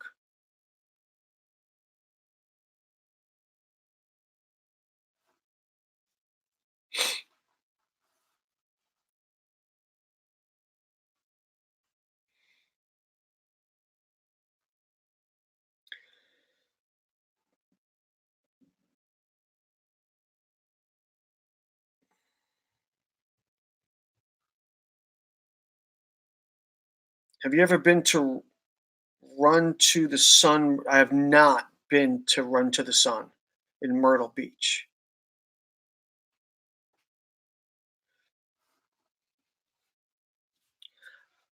So welcome ANS Speed. Thanks for asking the question. Um, I pretty much stay local, and by local, as far as I go, well, I'm in Northern Virginia, so I'll go to like Delaware for, excuse me, from Maryland for Ocean City, either cruise in Ocean City in May or Endless Summer in October, or I'll go to the Ford Nationals up in Carlisle, Pennsylvania. But I've never really, as for distance, I've never really been anywhere else. Um, 3,400 cars. It, so is it a day event or is it a weekend or is it a whole week thing? That's a lot of cars to be a day show.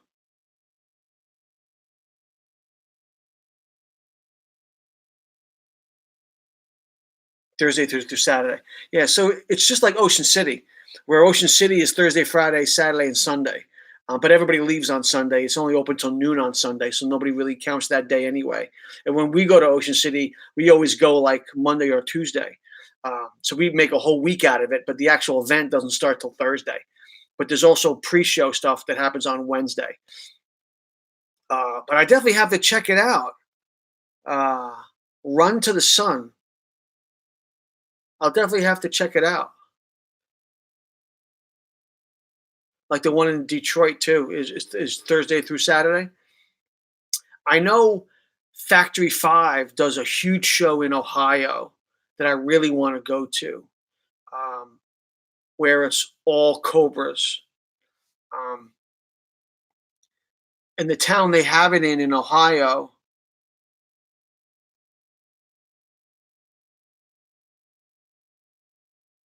Bree, thank you very much for stopping in. I appreciate you big time. I hope you feel better, and I do hope I get to see you in Fox's channel or when we're back here again. Okay, love and kisses, babe. Hope you feel better.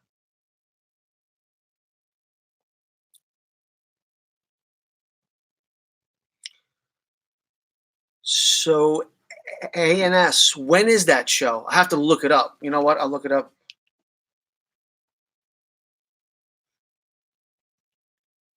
Uh,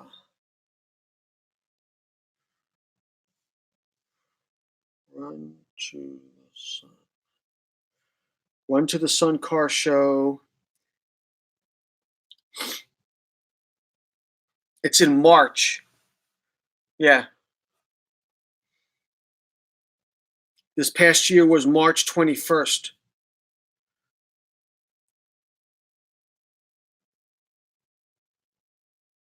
21st, 22nd, 20, and 23rd. Um, Next year's is going to be March 19 to the 21st. Run to the Sun. They also have a Facebook page, Michael. Run to the Sun.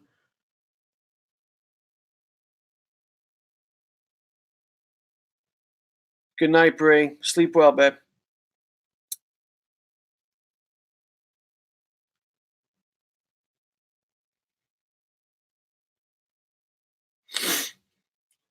Run to the Sun.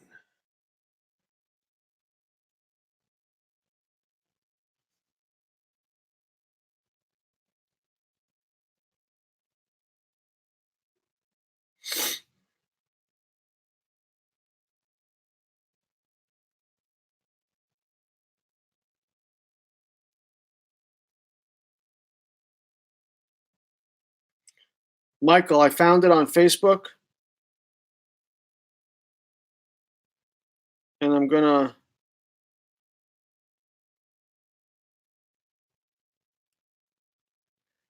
So I just liked it on Facebook. It's like Ocean City, but with a lot less police and a lot more. You know what? Ocean City has been overrun with police over the last couple of years due to their experience, the town's experience with H2O. Um, so H2OI is just, is what it is. Everybody's got their car enthusiast backgrounds, but the town has really cracked down on them, and it bleeds over to us. Um,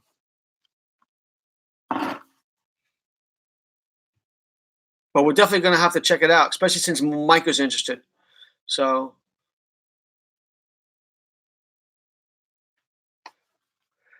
I tried to share the page.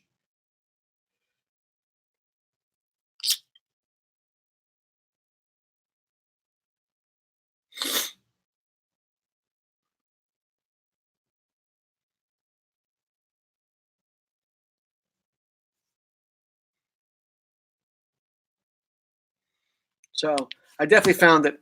So I definitely like the page on Facebook, and I'll definitely check it out. Absolutely.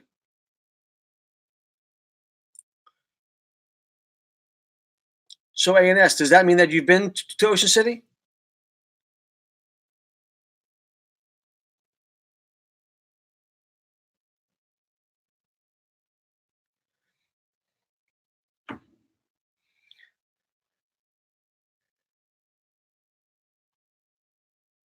for cruising or for the endless summer?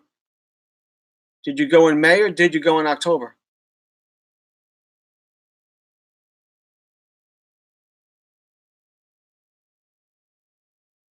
Cool. What card do you have?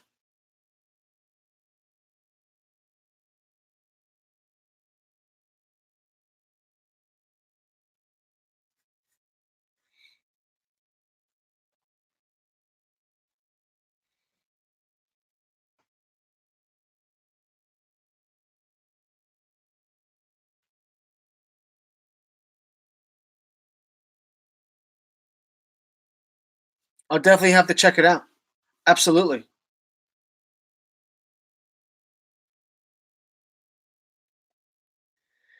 So when I had the bikes, we used to go to the smoke out event in used to be in Salisbury. Used to be in Salisbury, and then it moved to Rockingham. All the custom homemade motorcycle event. Uh, so I'm familiar with Raleigh area.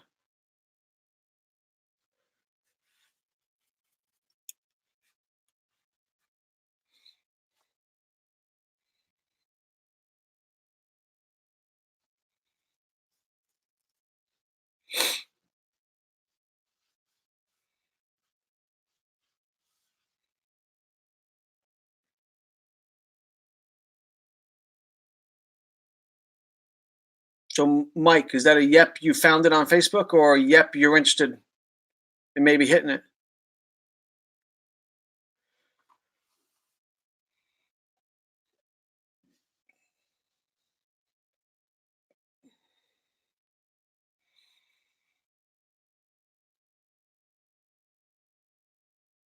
Cool.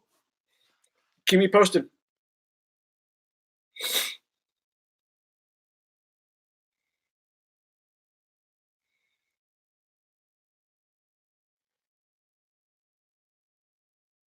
I'm in a car club in the Raleigh area, and we drive around the country for car shows. Very cool. Very, very cool.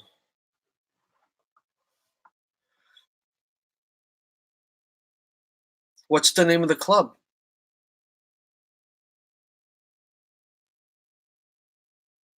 And do you have a Facebook page where I could check you out?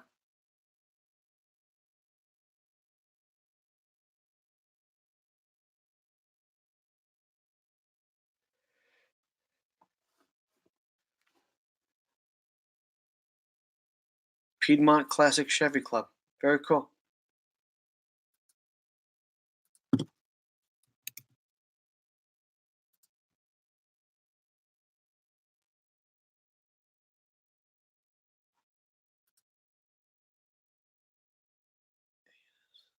ANS Speed.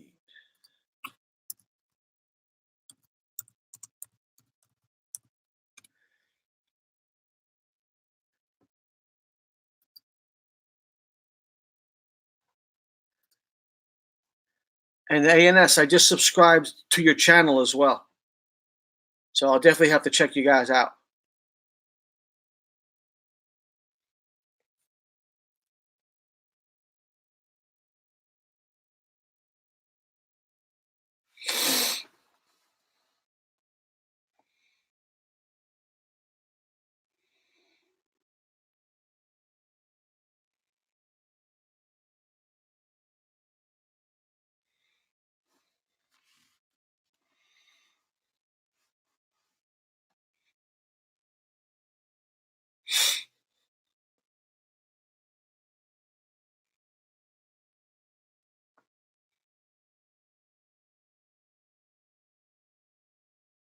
So ANS, Mike wants to know if you're near Piedmont Raceway.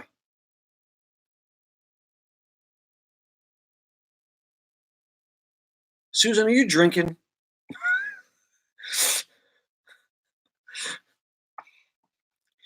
If you're two fisting, about 2 hours. Okay, that's not that bad.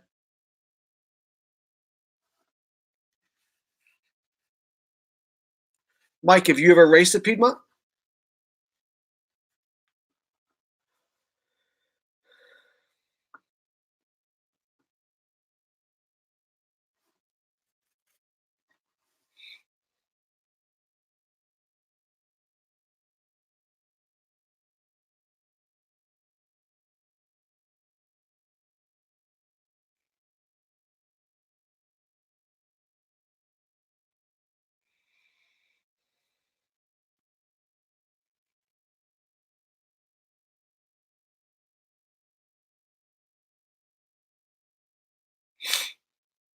There you go. Mike's raced at Piedmont. With what car, Michael?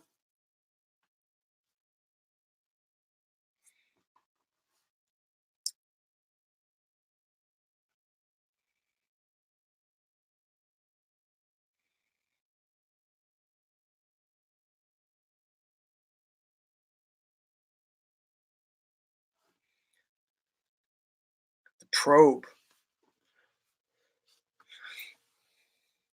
I forgot about the Probe. I was telling everybody about your list of cars before you got on, and I totally forgot about the Probe.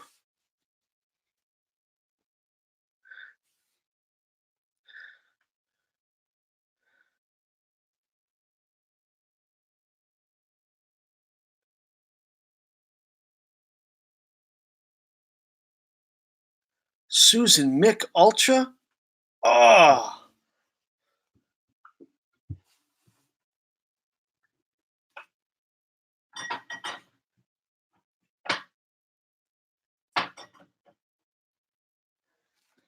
That's I thought I actually thought I had one in the fridge, but I don't.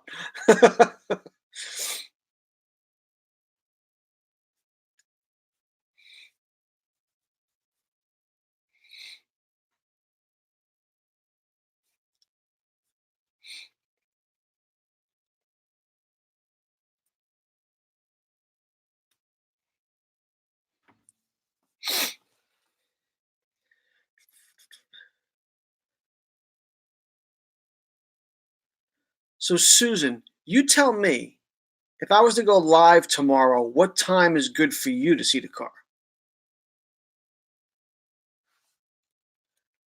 Because my schedule is pretty open, so I think it's easier for me to go live on a time that's convenient for you than it is for me to go live and try to catch you.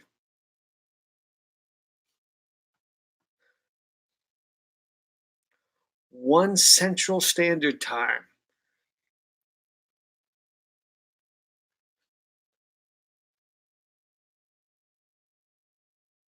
So that's 2 o'clock my time or 3 o'clock my time on the East Coast?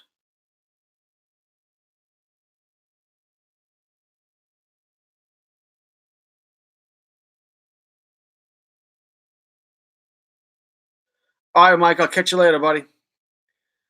So for those of you who don't know or just catching in late, Mike Ragusa is my cousin. So 2 o'clock. All right. I'll shoot for 2 o'clock. Okay. I've never done a power tour. No. See you, Michael. Have a good one. Love to the family.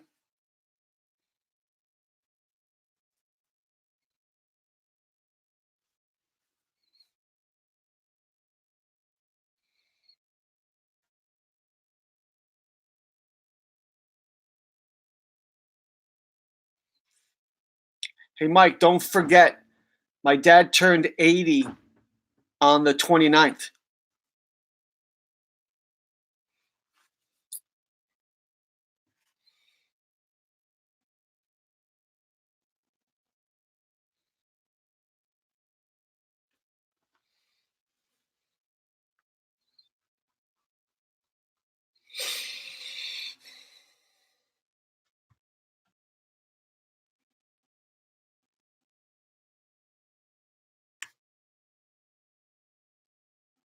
Really? Yeah, my dad turned 80 October 29th. So it was a big day. I asked him what he did because he's in Florida. So I asked him what he did. He said he jumped in the pool with all his clothes on. I said, just tell me you took your cell phone out of your pocket first. So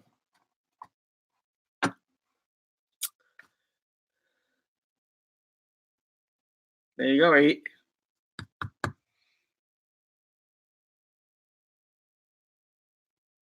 Very cool.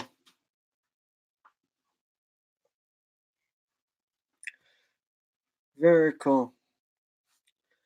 I think it's crazy. I got 10 people in here. 10 people in here. 16 likes. Going on 4 hours on my very first live stream.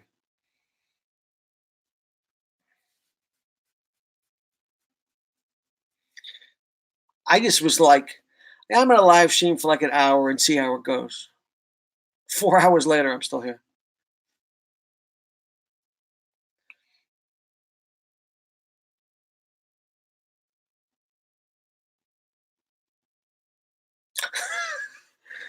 The hour ticker is going up. Yes, Fox, it is.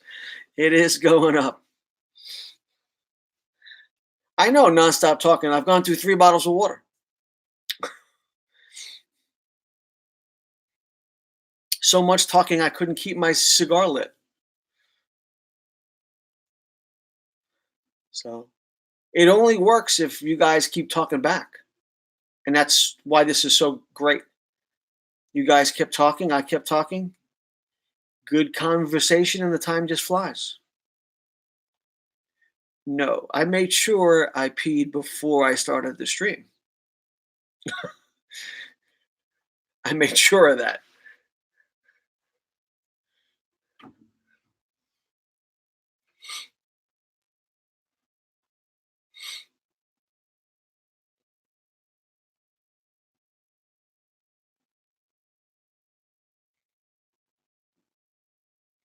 But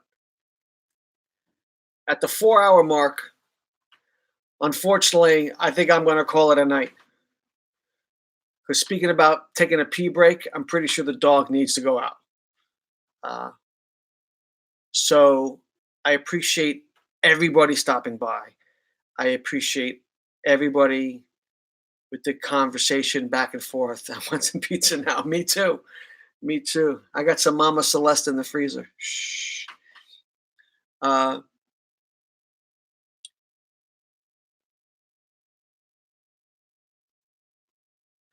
but I will be going live again tomorrow for Susan. We'll do a walk around of the car. We'll start it up. We'll take it out. I'm not going to be able to take you with me. Obviously, I'll lose my Wi-Fi. But we'll take the car out. We'll do another live stream tomorrow. We'll see how it goes. Okay. So 2 o'clock Eastern Standard Time. Uh, we'll be back live. Okay. So thank you all for coming in. I appreciate it. For making this a very successful first live stream. Um, but thank you all, and we'll catch you tomorrow, okay? And we'll, like I end every video, we'll catch you next time on Bangin' Gears. Okay.